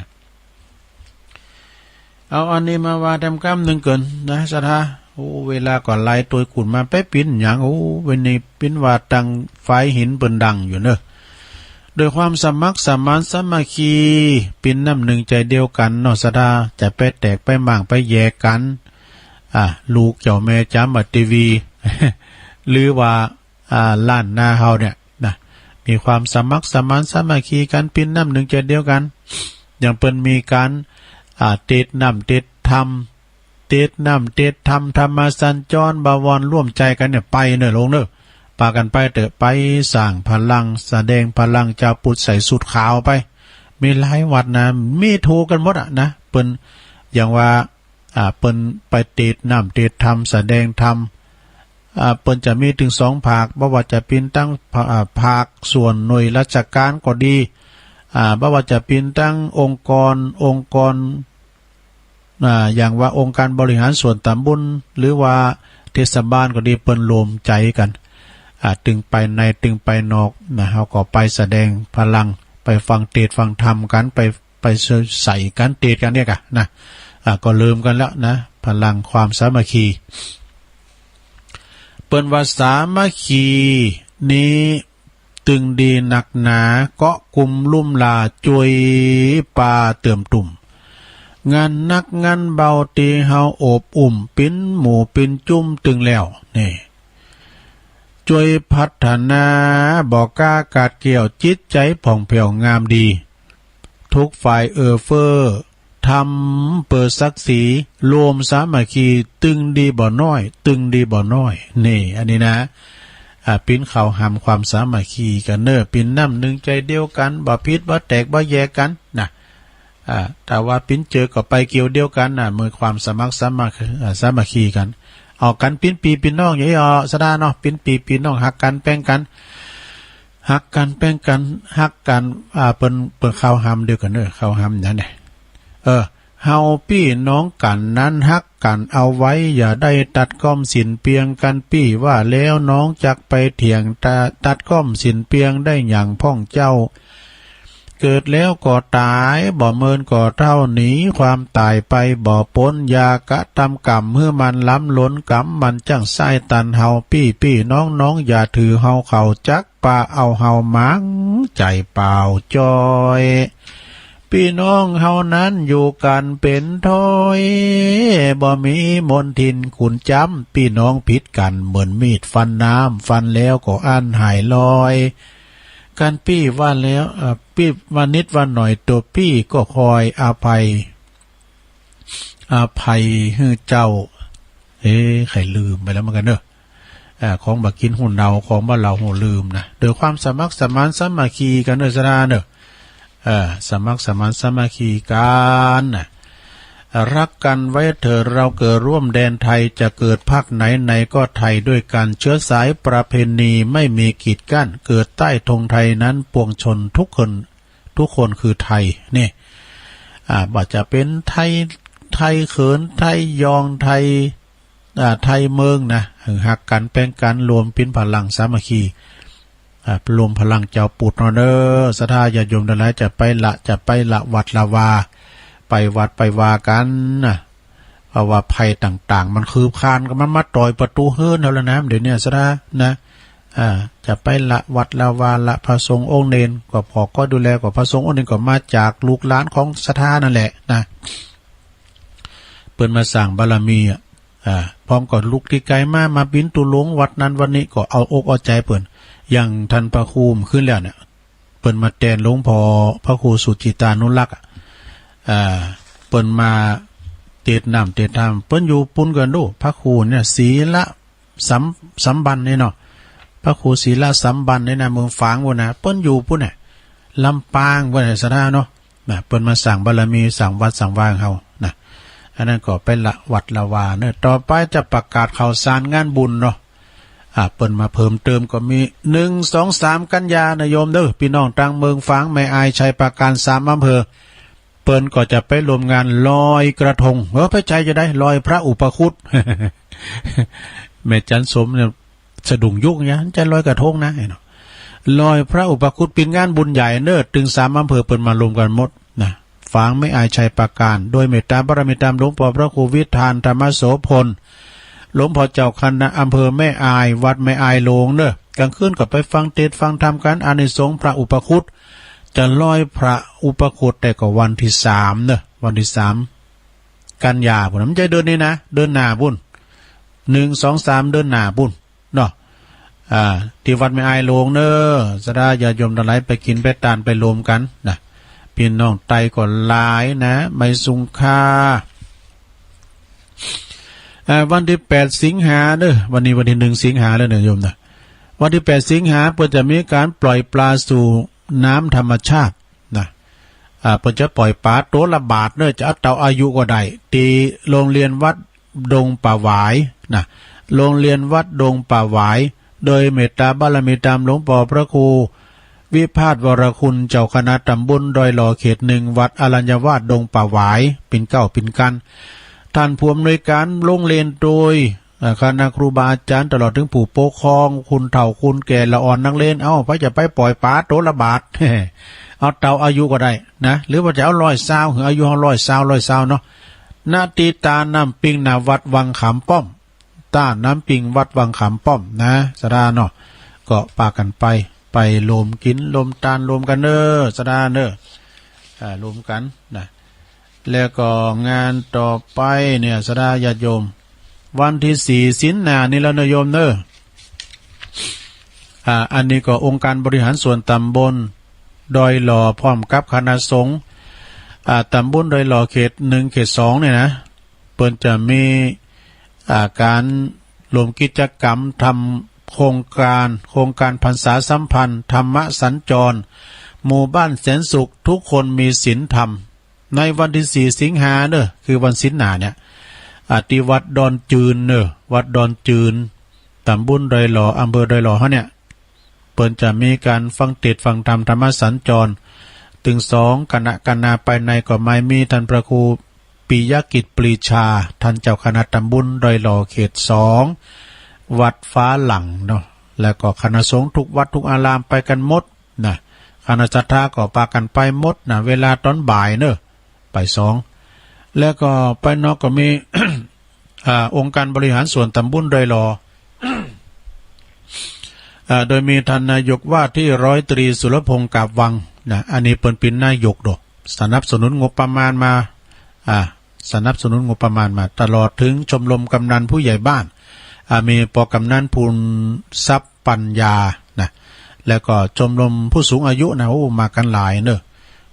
ได้รับฟังพระธรรมเทศนาโดยเมตตาบารมีธรรมในพระเดชพระคุณท่านเจ้าคุณพระเทพรัตนนายกท่านเจ้าคณะจังหวัดลำพูนนะวัดพระราชเจ้าหฤปุญใจวรมหาวิหารเปิ้นจะได้เมตตามาปินองค์แสดงธรรมเนอะวันที่4เนอะ4สิงหา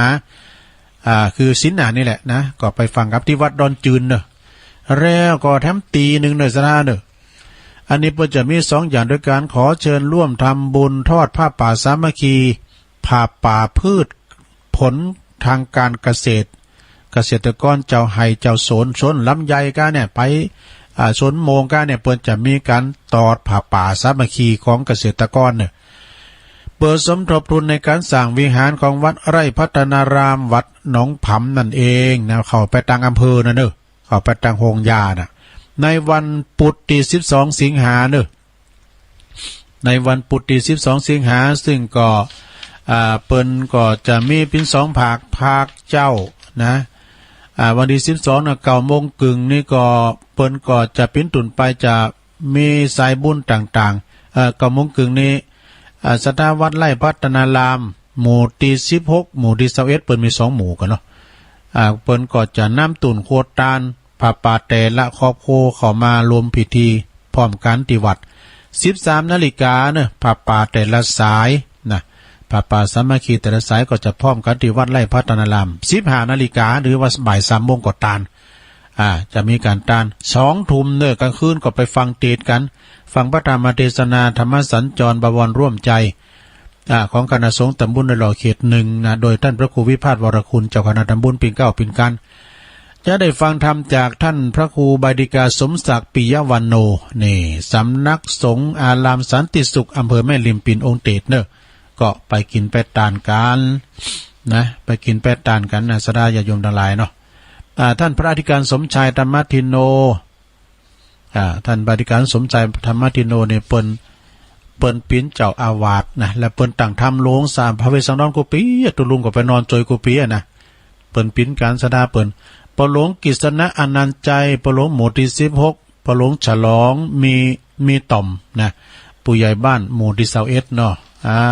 งานนี้ผ่านไปต่อไปก็ขอประกาศข่าวสารงานบุญ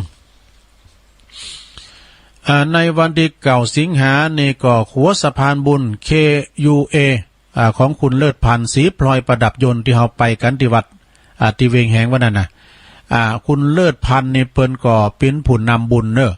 สะพานบุญโดยเปิ้นจะไปตานเตนกับวัดที่อำเภออมก๋อยทำเก่าวัดเนอะสดาเนอะพระจะไปติดตามลำตัวไปนะ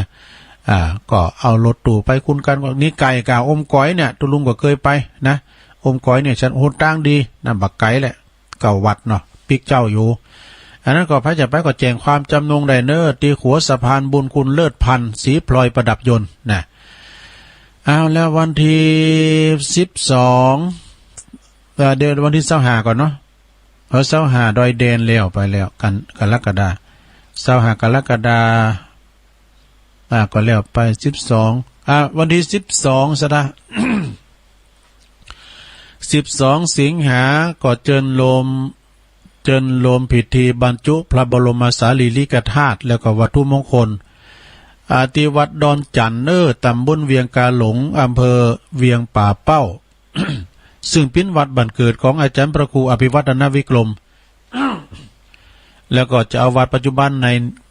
ที่วัดก็มีท่านพระครูปลัดนัทพลตุปินัทตุลุงทรเขาครูบาเดชเขาเนาะเพิ่นจะมีงานเนอะสดา12 สิงหานะที่วัดดอนจันอำเภอเวียงป่าเป้าก็ปากันไปกินไปทานกันเป็นวันพระวันศีลตัวกินข้าวง่ายแล้วก็ไปแล้วการแล้วงานจังหวัดแล้วก็ไปนะก็ไปกินไปทานกันเนอะสถาภัยมีพระวัตถุมงคลมีเดี๋ยวไว้ที่บ้านที่จ้องก็โกมันหอมมันหายปิ้นแก้วแหวนเส้นสิ่งเหรียญใส่เขียนแหวนใส่ก้อยซอยสังวานพระเหลี่ยมทอง เอาไปบรรจุเนาะหรือว่าพระประจำวันเกิดปีเกิดเฮาพระประจำตุ๊อันมันปิ้นเจดีประจำโต๊ะปึงเอาไปได้ก็มันน้อยก็ได้นะกันเนาะเจดีประจำโต๊ะปึงนี่พระธาตุเจดีหรือว่าโต๊ะปึงก็ใจเป่ายีเมาสีใส่สง่าเมสันเล่าเซตใกล้นักชาติต่างๆพระประจำปีเกิดเฮาเนี่ยนะพระปูนก็ได้พระอิฐก็ได้นะอย่างตุลุงนี่ก็นาคปกวันเสาร์เนาะก็ได้เนอวันที่12 สิงหาปะกันเนอที่วัดดอนจันนะวัดดอนจันก็วันที่23 แถมค่ำ1ก็กรกฎาคณะสัตวัดศาลาโดยเมตตาบารมีตามหลวงพ่อพระครูโชติสุวรรณสอนหลวงพ่อกับคณะสัตพี่น้องศาลาเนี่ยตำบลน้ำแพร่อำเภอหางดงเพิ่นก็จะทำบุญทักษิณานุปทานอุทิศบุญกุศลถวายไปถึงกับครูบาเจ้าอินตากัตตปุญโญหรือว่าท่านพระครูพิพิธปุญญาภิรัตน์ครูบาเจ้าทุกวันที่23 ของเดือน23 สิงหานี่ก็ไปฟังเทศธรรมทีนะของวัดห้วยไคร้นะอำเภอแม่ริมบุญธรรมทีนาดน้องหลงห้องไผ่ตันปาหิมวันไพรสนเถื่อนกว้างเนื้อเนตร3 ตัวมานอนไขว่คว้างมาเกิดหนต่างนางไว้ก็จะมีคณะสัตยาจากวัดอันเนี่ยวัดสันทรายนะอาจารย์บุญเนตรเขาที่เปิ้นเราขาวนะเปิ้นก็จะไปปิ้นเจ้าภาพเนี่ยวันนั้นนะน่าก็ไปกินไปทานกันด้วยวันที่23 นะ23 สิงหาเนาะ เอาต่อไปก็ขอเชิญโลมทำบุญเสาวันที่12กันยาประกอบที่ธรรมสัญจรวัดพระบาทอุดมเนอะสถานเนี่ยยังไกลอยู่แต่ตุลุงก็ประกาศไปเลย12กันยาก็ไปธรรมสัญจรที่วัดพระบาทอุดมนะบ่อเสาวาที่เมืองฝางเนอะโยมเนอะโดยเมตตาบารมีธรรมหลวงพ่อพระครูสุจิตานุรักษ์นะหลวงพ่อใหญ่เฮาเป็นเก้าเป็นการทางสายบุญตอนนี้ก็จะไปกันหลายครูบาอาจารย์ก็จะไปกันหนักอยู่เนาะเอาของไปแจกด้วยนะไปฉันเพลบุญเนาะแล้วก็วันที่ก็เดี๋ยวอันนี้ก็เก่ากินเก่าตานก็เดี๋ยววัดพระพุทธบาทตากผ้าตุลุมได้เลงใบงานนะวัดพระพุทธบาทตากผ้านี่เป็นก็ขอเชิญรวมทำบุญปฏิบัติธรรมแล้วก็ทำบุญทักษิณานุปัฏฐานครบรอบ36ปีดูครูบาบุญมรณภาพไปได้36ปีแล้วนะสถานะครูบาเจ้าพรหมมาพรหมจักโกวัดพระพุทธบาทตากผ้าอันนี้เป็นปิ้นอ่ายของครูบาคำพิละนะวัดพระธาตุดอยน้อย3ครูบา1ปอเนี่ยมีไหนพองครูบาอินทจักรรักษาอันนี้เปิ้นปิ้นครูบาอยู่ที่วัดน้ำบ่อหลวงวนารามแล้วก็ครูบาเจ้าพรหมมาพรหมจักโกก็ที่วัดพระพุทธบาทตากผ้าแล้วก็ครูบาคำพิละก็อยู่วัดพระธาตุดอยน้อยครูบาคำพิละนี่ปีน้องหล่าเปิ้นอายุเปิ้น60ปีก็ได้เปิ้นมรณภาพนะแล้วก็ครูบาปอเปิ้นก็ปอเป่งครูบาปอเป่งโพธิโกก็อยู่ที่วัดหนองเจดีนี่อันนี้นะแล้วก็อันนั้นก็สถาน4ครูบานะพุทธสถาน4ครูบาก็อยู่ที่วัดป่าเฮงก้องงามเนาะปนันเจยฟังกันอยู่ก่อเนาะอันนั้นก็วันที่17เนอะสถานเนี่ย17สิงหานี่เป็นวันครบรอบมรณภาพของครูบาเจ้าปรมมาพระมจักโกเปิ้นก็โอ้ครูบาอาจารย์มีพิ 2-300บ่เนอะหลวงพ่อวัดพระธาตุดอยน้อยก็จะได้ไปนะเปิ้นก็จะมีทำบุญทักษิณาแล้วก็ปฏิบัติธรรม12-18เนอะสาขาของวัดพระบาทตากผ้าก็ไปเนอะแม่น้อยแม่พรแม่พรปุณาอุโมงค์ป่าเสาเปิ้นก็เป็นศิษย์พระบาทตากผ้าเหมือนกันนะปากันไปวันที่17นี่เป็นวันงานบ่เด้อทำบุญและปฏิบัติธรรม12-18ที่วัดพระพุทธบาทตากผ้าโดยพระเดชพระคุณท่านเจ้าคุณพระพุทธบาทพิทักษ์เจ้าคณะอำเภอป่าสร้างเจ้าวัดพระพุทธบาทตากผ้าพระอารามหลวงเนาะเจิญโลมทำบุญตอดกฐินวันที่22นี่ก็ที่วัดหนองผาขาว22ตุลานะ22ตุลาวัดหนองผาขาว24ตุลาก็วัดพระธาตุดอยน้อย25ตุลาก็วัดม่อนห้วยแก้วนี่เพิ่นจะบรรจุหัวใจพระเจ้าด้วย11ตุลาก็ที่วัดพระพุทธศรีคีรีหุ่นแปะเนอะอาจารย์วรรณชัยชยานันโทอันนี้ก็รายการกฐินเจิญโลมทำบุญนะเจิญโลมทำบุญต่อนี่28จอมแจ้งแล้วไปละ8ดงประไว้ก็แล้วดงประไว้ประกาศไปแล้วเนาะก็สถานญาติโยมชาวอันนี้ก็วัดอินทขินนะสถานเนี่ยวัดอินทขินแม่ทาหลงนะแม่ทาหลงตาศาลาสามัคคีวัดอินทขินนี่เปิ้นก็อยู่หิมอำเภอป่าสร้างเปิ้นจะมีการเจิญโลมคณะสถานเนี่ยพระผู้ใจบุญทั้งหลายทุกท่านเจิญโลมทำบุญปิ้นจะพาปูปื้นกระเบิงบริเวณเขตสังฆาวาสภายในวัดตารางเมตรละ300 บาทเพื่อจะปูกระเบิงเนอะจำนวนหน่อยนะ600ตารางเมตรก็ปากันไปนะไปตารางเมตรละ500ก็300ก็ไปกันได้นะวันที่12สิงหาคมก็คณะสงฆ์อำเภอดอยหลอดทุกวัดทุกอารามเปิ้นจะไปตอดผ่าป่าเนอะวันที่12สิงหาเวลา 14 นาฬิกาหรือว่าบ่าย 2ที่วัดพระธาตุโค้งขาววัดหลวงพ่อใหญ่พระครูหลวงพ่อพระครูสุนทรธรรมานุโยคหลวงพ่อใหญ่เฮาเนาะเป็นประธานก็12สิงหาเนี่ยเปิ้นก็จะไปตอดผ่าป่ากันเนอคณะสงฆ์แต่ละวัด12สิงหาแล้วก็วันที่31สิงหานี่เปิ้นก็จะมีธรรมสัญจรที่วัดจังกำนะวัดของอาจารย์ท่านพระมหาประสิทธิ์ธรรมาภินันโทปินวันแฮปปี้เบิร์ธเดย์วันเกิดเปิ้นตัวย จงเจ้ากำมงสืบโหราชตาเนาะตอนบ่ายไปกว่าทักษิณานุปทานกลางคืนก็ไปฟังเทศน์ฟังธรรมนะกลางคืนก็ไปฟังเทศน์ฟังธรรมที่วัดจ้างก้ามเด้อพระจะไปหับพิจะพับนำก้าวโครงตานก้าวหยังก้าเกาะติดต่อสอบถามได้ที่ท่านพระมหาประสิทธมาพินันโทนะเอาละสถาญาติโยมดังหลายมีอาก้านะถ้าจะเสี่งแล้วแต่มันตกหลุนไปกับสุมาเนอะจำเตอเขาอ่านไปแล้วกินเขาง่ายแล้วก็อีนะเดี๋ยวครูบาอาจารย์โทรมาแล้วย่ำประกาศทั้งผมสักคำเนี่ยของสุมาเนี่ยจะตกหลุนไปนะเดี๋ยวนี้ก็สมสมัยเวลาที่จะได้เปิดสายแล้วเน้อเข้ามาเลยสายไก่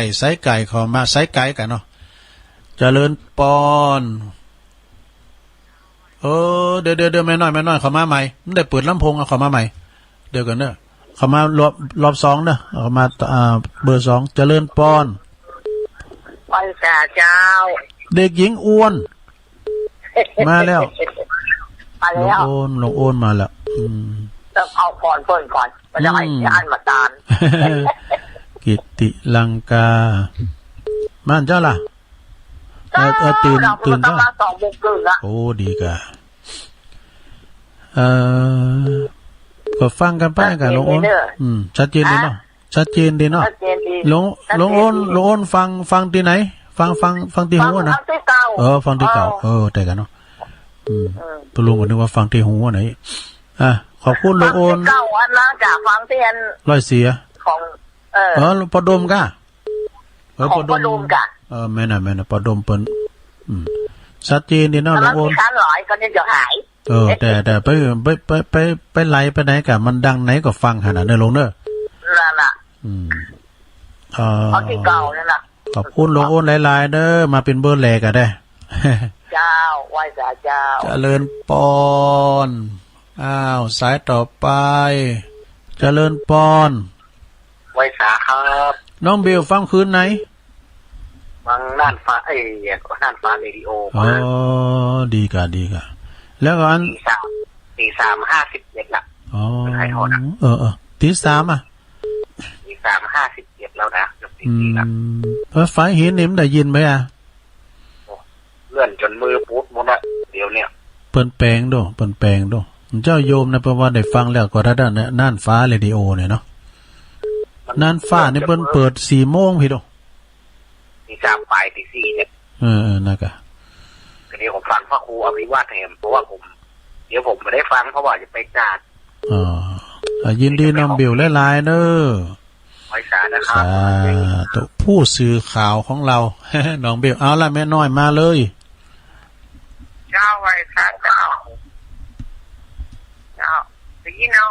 ได้ยินแล้วจ้ามันได้เปิดหูเดี๋ยวนี้ชัดเจนละเจ้าเอาคือถูกไปก่อนเนาะวันนี้วันที่1 สิงหาเนาะวันนี้เอาก่อนเมาหวยออกเช่นๆยาวนะเจ้าวันใดหวยออกพี่น้องทั้งหลายไปลงงมงายเมาหวยกันเจ้าใจ1ประตูสีเก่า19 3ตัวนั่นเหล่าสีกี่ประตูคนที่เมาหวยคือจุดใจดูเอาสีประตูเก่ามี1,000เลขออกเลขเดียวเจ้าขอ1เท่าจุดใจหนึ่งดีใจหน่อยหูว่าได้เศรษฐีใจหน่อยวังดีว่าอยากสินเอา6มาหารจานเป็นเหล็กเด่นเมาเตะการเล่นเด็กติงเจ้ามือหวยนั่นคนขับรถจริงคนเล็กคนแปลงเล็กติงปั่นรถที่เจ้าวันหวยออกเนาะกำยองวันละกำนะเจ้าวันนี้กำว่าเดียวกันเป็นเทปนะเจ้าภาษาไทยแปลว่าเดินกันเป็นแถวนะเจ้าไว้เจริญพรเดียวกันมาเป็นแหลบขอมาแถม0899555606มันก่อนจะห่างหน่อยนะเพราะว่าเขามาใหม่เด้ออันนี้มันแต้นปืนหูมละมันโยนกันเฮ้ย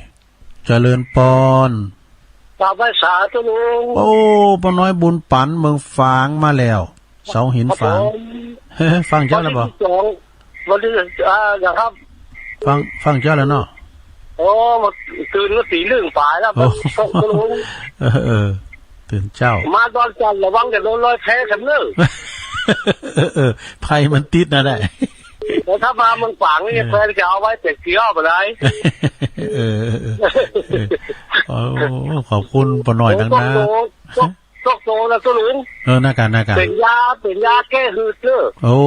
เป็นอันนะหมอเป็นหืดเป็นหอบเป็นอาหารเด้อเนี่ยอันนี้มันเป็นยาเนี่ยได้ของที่เฮากูเนี่ยนะหลานผมแล้วก็หลานผมเป็นมันเป็นหืดน้ำแล้วก็ทอดขึ้นกี่แต่ตัวเลี้ยวหายทอดไปเลยว่ะโอ้เนี่ยอันนี้เป็นความหูในสถานเด้อตอนนี้เป็นทหารเป็นชุดร้อยเอกโทก็เด้อทหารลูกหลานหมดเลยแต่ก่อนเป็นหืดแต่ถ้าปวดตัวมาลิงฝาหายใจบ่อกันเพื่อนลุงเป็นยาเนี่ยจะลงโตแล้วนะขอทอดไม่กินตัวเดียวอ่ะมาเสียป่ะเป็นยาแต่ครับผม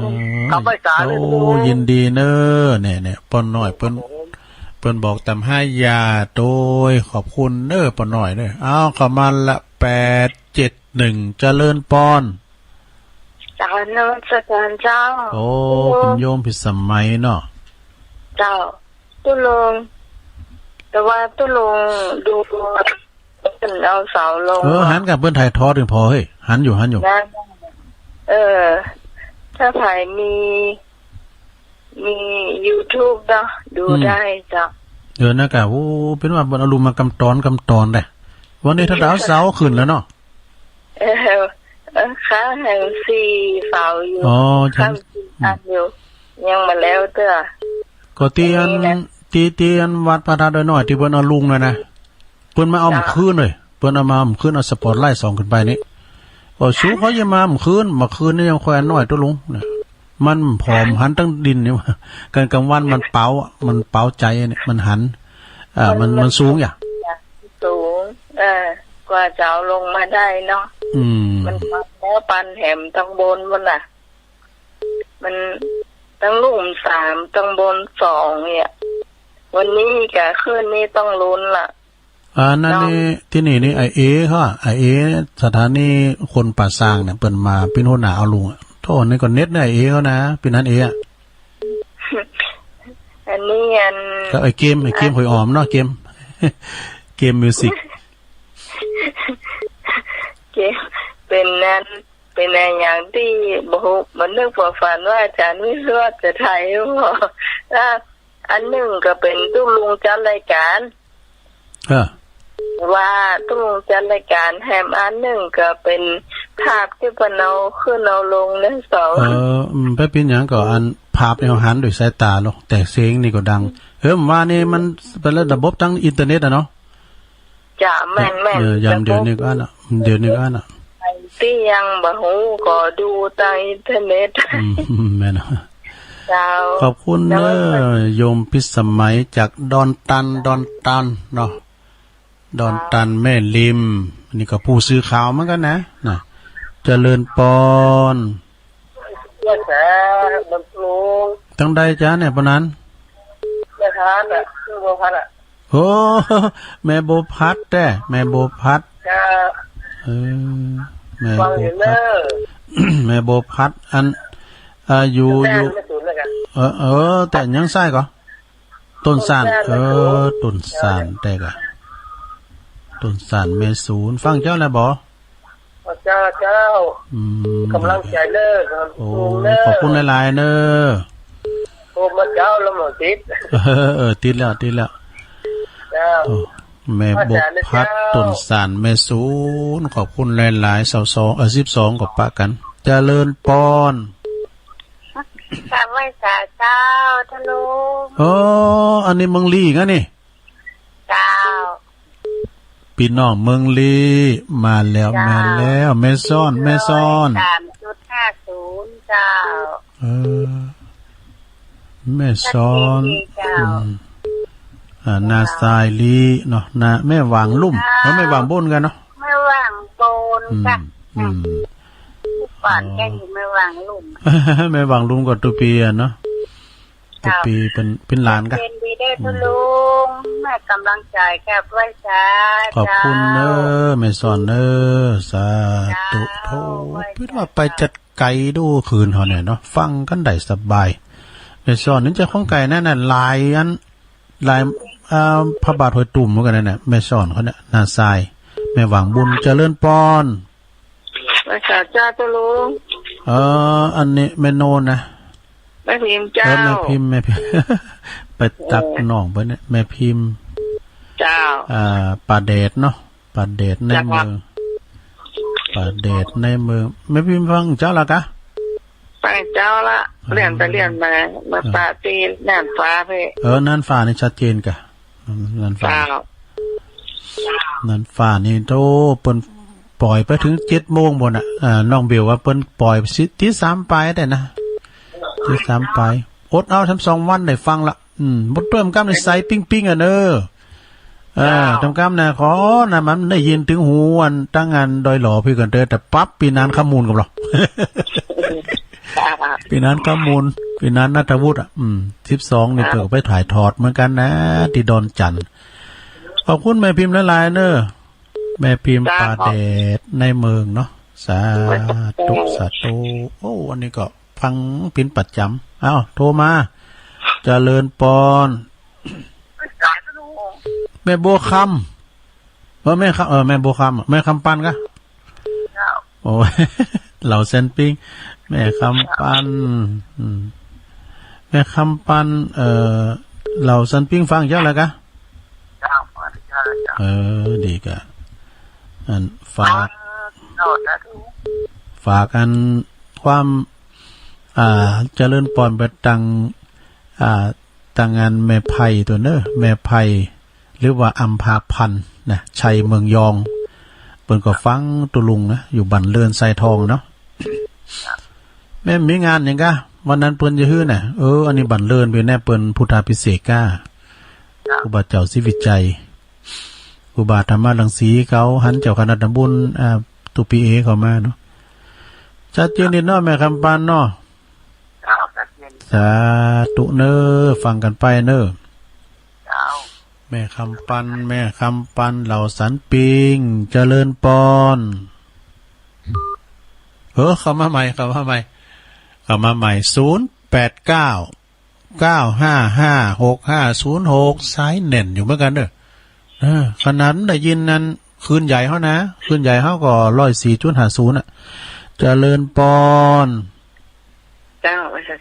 มาแล้วอันนี้แสนพรหมแม่สุทัศน์เจ้าวันนี้จะเป็นแม่เลี้ยงเนอะนี่อันนั้นบอกคนเฮาจ้างนี่คนเฮาจ้างเป็นแม่เลี้ยงมันลำไยเท่กันเนาะคนนั้นเจ้าของนี่เป็นแม่แล้วอะไรนี่อย่างปอเล่งเนี่ยปอเล่งอยู่ไปเกินเงินในกำไปในมดเงินในกำกับแม่เล่งเพิ่นเก็บหมดจ้าตึงวันนักกำเนี่ยจ้ะชัดเจนแล้วรู้ขอบคุณแม่สุทัศน์ดีมูลแสนพรหมอันนี้เพิ่นก็ฟังตลอดวันนั้นก็ไปเวงแหงด้วยกันเนาะแม่ฟองเขาเนี่ยแม่ฟองก็ไปด้วยกันแม่ฟองน้ำตุ่น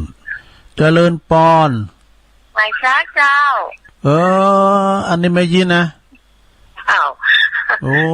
เหมือนในแมนไม่ให้เตือนไม่ยินตัวแทนพี่น้องร้องคือกว่าว่ะไปเด้อฟังกินว่านลูกอะไรฟังคุยล่ะแม่ยินปินตาอุ่นอันแม่ลงเขาปกติฟังอยู่นั่นแม่ลงอ่ะเนาะฟังกันเหรอฟังโทรมติดได้เนาะฟังวันกันอะไรจะรู้ฟังเป็นว่านว่าสักฟังเวลานั่นเนาะก็ทีละมาเป็นตัวแทนเป็นน้องร้องคือกว่าวเนาะโอ้ขอบคุณแม่ยินหนักๆเด้ออันนี้ก็กับวัดกับว่าเนี่ยโตไปนอนวัดกวาดว่าเนี่ยแม่ยินนี่นะเป็นคุณวัดคุณวาเจริญปอนเจ้าไหว้สาเจ้าตรู้อันนี้ทางใดจ๊ะโยมบัวคำแม่บัวคำก็แจ้งเจ้าแม่บัวคำเนาะมาแล้วฟังแล้วมันเจ้าละแม่บัวคำตาเจ้าเวงน้องหลงถึงใจเดียนฮะแม่บัวคำถึงใจเรานักเรียนมันเสื่อมก่อนนะเพิ่นเอานี่ใส่ไป เอาหมวกกันน็อกใส่ไปนี่ก็ลิ่นมาใส่น้ำมันใส่ก๋วยเตี๋ยวมาในติ้มอกกระลงอ่ะเอามาเลยคู่นะให้ว่าเฮ้มากินได้ไปคิดกับใบชื่อรักชื่อแล้วไปบ่าเวงน้องหลองเป็นกำลังใจกันนะขอบคุณแม่โบคำหลายๆเนอะฟังตลอดเลยโอ้ดีละอ๋อดีละดีแอมกัมกับป้ากันแอมกัมกับปุนน่ะเนอะวันพฤหัสพัดหนานี่ได้ยินเสียงสายปิ๊งปิ๊งล่ะนะพุกมือได้ยินแล้วนะแต่ตุลุงจะมาวันพัดศุกร์เสาร์ทุกวันพัดศุกร์เสาร์เจริญปอนโอ้เข้ามาใหม่รุดไปเนอะเข้ามาใหม่ลุมใจเย็นอย่างมันเนอะเจริญปอนไม่ขาดเจ้าตุลุงตั้งได้จ้าแม่กัญญาเจ้ามนปินเจ้าแม่จันท่าเนาะกัญญาเจ้าแม่กัญญาโดเจ้าฟังตั้งแต่เจ้าเลยเจ้าแม่กัญญามอนปินเนาะเจ้าแล้วเจ้าพูดถึงหมดตันเจ้ามอนปินเจ้าแม่มอนปินนี่ฟังเนาะเจ้ากดติดแล้วเหรออันนี้พยายามมาดึงใจความเป็นตึงติดหมดอ่ะนะเจ้าฝนตกเนาะแม่กัญญาเนาะตะปุนอ่ะนักเดียวเจ้าเป็นอย่างแหละมันถึงย่ามมันถึงตกเนาะพายุจะเข้าละ1 2 3เนี่ยขอบคุณแม่กัญญาหลายๆเด้อเจ้าไว้สาธุกำลังใจเจ้าขอบคุณหนักๆได้กำลังใจแล้วขอบคุณตามปอบุญทำใจกาดครับปุ่นนะเปิดย่ำโทรมาพองเจริญปอนเข้ามาใหม่เด้อก็ติดแล้วเนี่ยเอาเข้ามาใหม่0899555606เป็นน้องตั้งเหล่ายาวต้องไฟดอยแดนตุงปู่แดงน้ำเพื่อพระบโน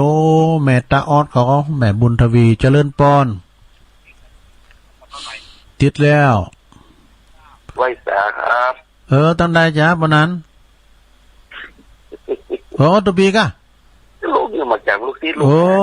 ตัวปีสมเพชรสมาตัวปีสมนึกครับผมคุณชัดเจนดีครับนั้นตัวปีฟังคืนไหนน่ะ100.2ครับ100.2นี่มันมีตรงไหนฮะที่ไหนครับผม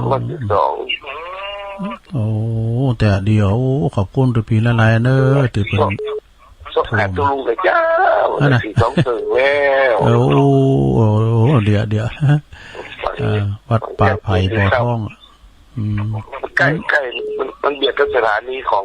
อย่างไรครับน่ะกันมันไก่กันนี่มันก็เอาพองเนาะมันตีกันเขาเรียกเป็นเป็นดีครับอันมันได้ยินวิทยุนะกะหลวงพ่อมณิตมันได้โทรมาตื่นเลยค่ะน่าถ้ามันตื่นเนี่ยแกนี่ใครรับลูกหลานเลยนะมันกัดนอนไหลนะครับมันกันเขานอนไหลไม่ซื้อเลยนอนนักแค่ทั้งลุงนาโรสองไปกินนอนไหลนักหัวล้านไปเกินแล้วมันแกงก็โขก็เอายำเนี่ยนะนอนนะก็ล่ำนะของโปรดหรอว่าก็เจอมันก็แหลมว่านี่นะของโปรดอีกวันนี้ตัวบีมเป็นไงกะวันนี้ไปเรียนเขาดำครับผมน่ะเป็นงานไปให้จะไปหันดงวัดจอมธรรมกันครับได้อย่างเหมือนกันนักเทศเท่านี้นะว่าก็ไปช่วยงานว่าคุณพี่น้องตายดูเขาครับเอาของไปให้เขาเตกะมาอยู่บ้านเฮาครับเกิดโฉบกินโฮมตางครับเตกะปุตโตเปิ้นบ่กินอย่างมันตานอย่างแต่อันนี้นะแกอายุ13ปีเป็นดีดูแต่ละอ่อนได้ขาแต่เนี่ย13ปีอ่ะเนาะแต่ว่าเอาตะกะทานหนักไว้เป็นกระตาต่อมันก็ไม่อยู่นี่นะครับกำลังใจทุกคนครับขอบคุณหลายๆเนอะตุบีเนอะสาธุอันนี้พระนักเทศเสียงทองเนอะจากดอยสะเก็ดท่านพระอาจารย์สมเพชรหรือวัดตุบีสมนึกเนาะวัดป่าไผ่บ่อทองนะขอบคุณตุบีหลายๆเนอะเจริญปอนกับพระเจ้าจะรู้ตั้งได้จ้าแม่ตอนนี้เนี่ยค่ะเจ้าเสียงนั่งกอยไปแต่เจ้ามันถึงวัดเจ้าแต่ว่าเอาหญ้าอย่ามาอู้ตะลงน่ะเหตุการณ์ด้วยนะ มอแม่เมาอาจารย์โอ้จะลงว่าอันที่อันตาครูเกษมนะนั่งแล้วเนี่ยแล้วมันเป็นปูนฟังชัดเจนดีเนาะแม่เจ้าชัดเจนดีสายแน่นหนานี่ได้สายยังหนักอยู่นะขนาดนั้น104เป็นแปลงเสานะโปรแกรมเมืองฟ้างก็มาหลายสายพอหน่อยบุญปันเขาโทรมาพร้อมกันเด้อโทรกันนะคะโทรมาแล้วพอหน่อยมาแล้วมาก่อนเมื่อเกินกำลังใจหน่อยบุญปันขอบคุณแม่ปานีเด้อสาธุส่งกระแสเสียงพระแม่ปานีสุทธินาน้องหลองเด้อตื่นแล้วจ้าเจริญปอนดังกอยไปเนิดโยมอยู่ไหนอันนี้แม่ฟองอ่ะแม่ฟองโดนน้ำต้นมาแล้วบอกใครดังน่ะดังแล้วได้ยินแล้วแม่ฟองบ้านน้ำต้นโอ้แม่ฟองฟังเจ้าแล้วกะฟังเจ้าแล้วเนาะฟังเจ้าแล้วแกบ้านน้ำต้นดีแล้วกะวันนั้นก็ไปตัวแม่สุทัศน์ก้าวนะเปิ้นไปตัวกันโลเปิ้นตึกปิ้งกูพระโดดสายไผแซมมันแม่เดือนเพียนแม่จันก็ยังกะอีเคสอนเขาอ่ะขอบคุณแม่ฟองหลายๆเด้อสาธุโทรมาอีกก็ดีใจแล้วเนาะโทรมารายงานตัวก็ดีใจแล้วโทรเข้ามาแถมโหเวลาเดี๋ยวลุงเหลือแต่7-8 นาทีอยู่นะสายยังแน่นอยู่นะเนี่ยแม่ปานีว่าสายยังแน่นอยู่แน่นอยู่แต่ขาชงไปก้ำเดี๋ยวนี้วางแล้วเด้อโทรเข้ามาได้ไม่ได้รับสาย10สายนี่เนาะวันนี้แรงบึ้ดนี่มีเนอะคืนสีขาวมีแต่เนิ่มแรงบึ้ดนะวันนี้วันเสาร์ผูกคอมมีเตอร์แล้วก็เมื่อคืนบึ้ดก็ฟังรายการมีอยู่เมื่อคืนนะวันเสาร์นี่นะพระมหาเสาแก้วกันเนาะเวียงป่าเป้าวันติดก็ฟังธรรมะจากยอดดอย อาจารย์วรรณชัยชยานันโทพระครูสถิตสารคุณท่านพระครูกัลยาณปราโมทอาจารย์สมหวังเปิ้นก็จะมาออกรายการติดต่อกันไปศรัทธาญาติโยมทั้งหลายนะครูบาอาจารย์เปิ้นก็มาเป็นวันแต่ตุลุงนี่เมาหน่อยนะมาอยู่จู้เก่ากลางจ้ะ3 วันโลดดูแล้วไปทำ2แรง701จังได๋จ๊ะเจริญปอนครับผมโอ้บนน้อยชานเนี่ยเนาะมันน้อยจานก็เป็นคนบาเก่าก็บ่เคยกินเหล้ากินยากับไผปอน้อยจานก็มีความตั้งใจปอน้อยชานสุวรรณวิหารเนาะครับเจ้าปืดเพลงแล้วเนอะมนรักยังก็เพลงยังก็มนรักคำใต้ใจหอมหอมดอกคำใต้นะครับหอมกินดอกคำใต้น่ะป้าน้อยชาญสุวรรณวิหารคุณลุงอยู่ว่าใส่หัวนักเดียวให้โหลดโหจะเหินโหลดเห็นแล้วเนาะเด็กจะให้อยู่แล้วมันอันคุณอารมณ์ดีไว้เนาะแต่พองลินพองเดี๋ยวไปถือสากันเนาะขอบคุณพ่อน้อยชาญนี่บันเดิมเปิ้นอยู่ปุ่นนั้นน่ะปูจ่าปุ่นนั่นนี่นะพ่อน้อยชาญนี่น่ะถ้าว่าพ่อน้อยชาญยังเป็นลาวย่านโอ้ลูกปูจ่ามาเป็นข่อยนี่เจริญปอนทางได้เราลืมตื่นนะดีกะจ้าปีนลำไยมาเลยถ้าด้อยคางนะแม่อมรกะนี่มาจากเมตตาในจ้ะเมตตาน่ะเมตตาในแจ้โฮมเมตตาในแต่เมตตาจากแจ้โฮมตาในดีกะตื่นมาได้ยินลุงไข่หัวเขานี่กะแล้วก็พ่อน้อยชาญว่าลุงจะไปค่อยหัวนักเดี๋ยวจะลวดไหนวะโอ้ยังว่าอันเป็นยังลุงเป็นคนอารมณ์ดีเนาะเวลามันถึงเวลามันกับเป็นยังอันน่ะมันถึงแน่นอนชีวิตนี้อนิจจังแท้เนาะเอามันว่าเนาะอันแม่เนี่ยแจโหมาแม่ยังก่อแม่ปงดอน ไม่ฟ้องเพิ่นน่ะไม่ฟ้องหายไปหลายวันเด้อฮะเพิ่นโทษก็จะเพิ่นโทษติดจ้ะเนาะอยู่รายการอ๋อนั่นก็ก่อนแม่ยังก็แม่ปานนี้แม่จันสมเพิ่นก็บอกว่าอันแม่จังซ้อไอ้นี่แม่สายพินน่ะมาซ้อพ้องร้อยน่ะหายแซ่บน่ะแม่สายพินน่ะฟังกันอยู่จ้ามาจ้อยมาซ้อพ้องร้อยโลอันนี้มึงฟังคอนะไอ้นี่รายการเดียวกันเจ้าทำว่ามินได้เจอกันก่อนขอบคุณเมตตาเด้อเมตตาสาธุโอ้ต่ำถึง20สายตุลุงก็อูดนักไปหน่อยปึ้งปนหน่อยซานวาดเนี่ยตุลุงจะไปอุ่นนักกะเจริญปอนเจ้าแกไม่จ่าเจ้าตุลุงมาอยู่เกลียวศิลปรนะฟังตุลุงก็มาเลยเจ้าแม่สุกเกี่ยวศิลปรเนาะเจ้ากลับไม่จ่านะเจ้าเด้อติดตามตลอดเด้อฟังไปติ๊กเจ้ากลับไม่จ่าขอบคุณแม่สุกเกี่ยวนักๆเด้อตัวแทนจากตำบลสีเตี้ยแม่สุกแก้วเนาะเจริญปอนสายสุดท้ายน้ำบุ้มเราขวัญกันเนี่ยเราปันดีเป็นยังแม่จันสมเจ้ามาก็ได้ยินตุลุงแล้วก็ได้ไข้หัวอายุวันน่ะสุขะปันละโอ้แต่กันเป็นยาอายุวัฒนะไข้โหดีๆเด้อเขตเนาะเขตนี่มันดีนะวันนี้แกได้ไปปฏิบัติธรรมวัดแม่อายหลวงแล้วน่ะอันนี้แต่กัน1 2 3นั้นเดือนหน้าเนาะอันนั้นเนาะนั้นเดือนหน้าอันนี้วันที่1ทุกวันเสาร์ต้นเดือนทั้งวันเลยเจ้าเดือนไหนครั้งหนึ่งดีแกขอบคุณแม่หนักๆเด้อมาปิดสายกับตุลุงนำเด้อน่ะมาปิดลูกหลาโคหอมเด้อเจ้าวันนี้จะจบดีหรอจบดีจบดีตลอดปีและตลอดไปมื้อนี้มื้อก็ฮ้อนตีนเป้าแล้วกันเด้อฮ้อนตีนเป้าก่อนปันลำปันโรยสิห้อยก็ขอมันถูกสาธุเจริญปอนเอา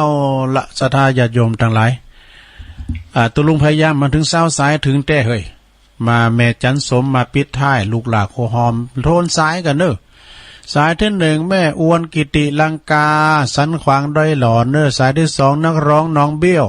สายที่3แม่น้อยกาดนัดเด้อดอนโลงสายที่4ก็ป้าน้อยบุญปันเสาหินฝางสายที่5ก็โยมพิสมัยดอนตันแม่ริมสายที่6ก็แม่บัวพัดต้นสานแม่ศูนย์สายที่7ก็แม่ช้อนนาทรายแม่หวังบุญเด้ออำเภอลีสายที่8ก็แม่พิมพ์ป่าแดดในเมืองสายที่9ก็แม่คำปันเหล่าสันปิงแม่สายที่10ก็แม่สุทัศน์ดีมูลแสนพรหมสายที่11ก็ตัวแทนรองเคอขวาวแม่ยินปินตะอุ่นนะคะสายที่12ก็แม่บัวคำตาจ้างเวงน้องหล่องนะสายที่13ก็แม่กัญญามนปิ่นฝาง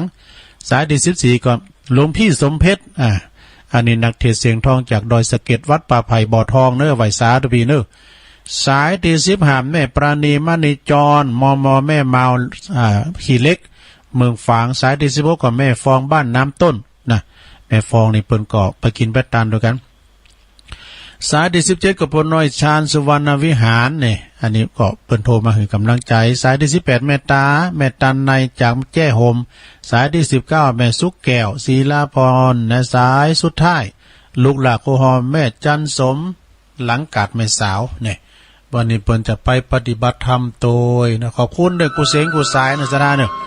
บัดเต้าบัดเต้นก็ผู้ก็ฟังกันแถมตุนอื่นตุนใหม่เปิ้นก็จะมากันเลยๆปะตุรุงก้ามก็สุกพัดสุกเสานะพัดหนาบ่นะพัดสุกเสาก็มาปักกันใหม่นำรายการจากราชศรัทธาไปก่อนขอความสุขความเจริญจงบังเกิดแด่ศรัทธาทั้งหลายทุกท่านขอให้โชคดีเหมือนกันหมดเด้อวันนี้แรงมาก็ขอให้โชคดีเหมือนกันหมดเหมือนกันกูโหโตคุณเน้อจัตตาโรธรรมาวัฏันติอายุวันโนสุขังปะลัง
พระกาลโต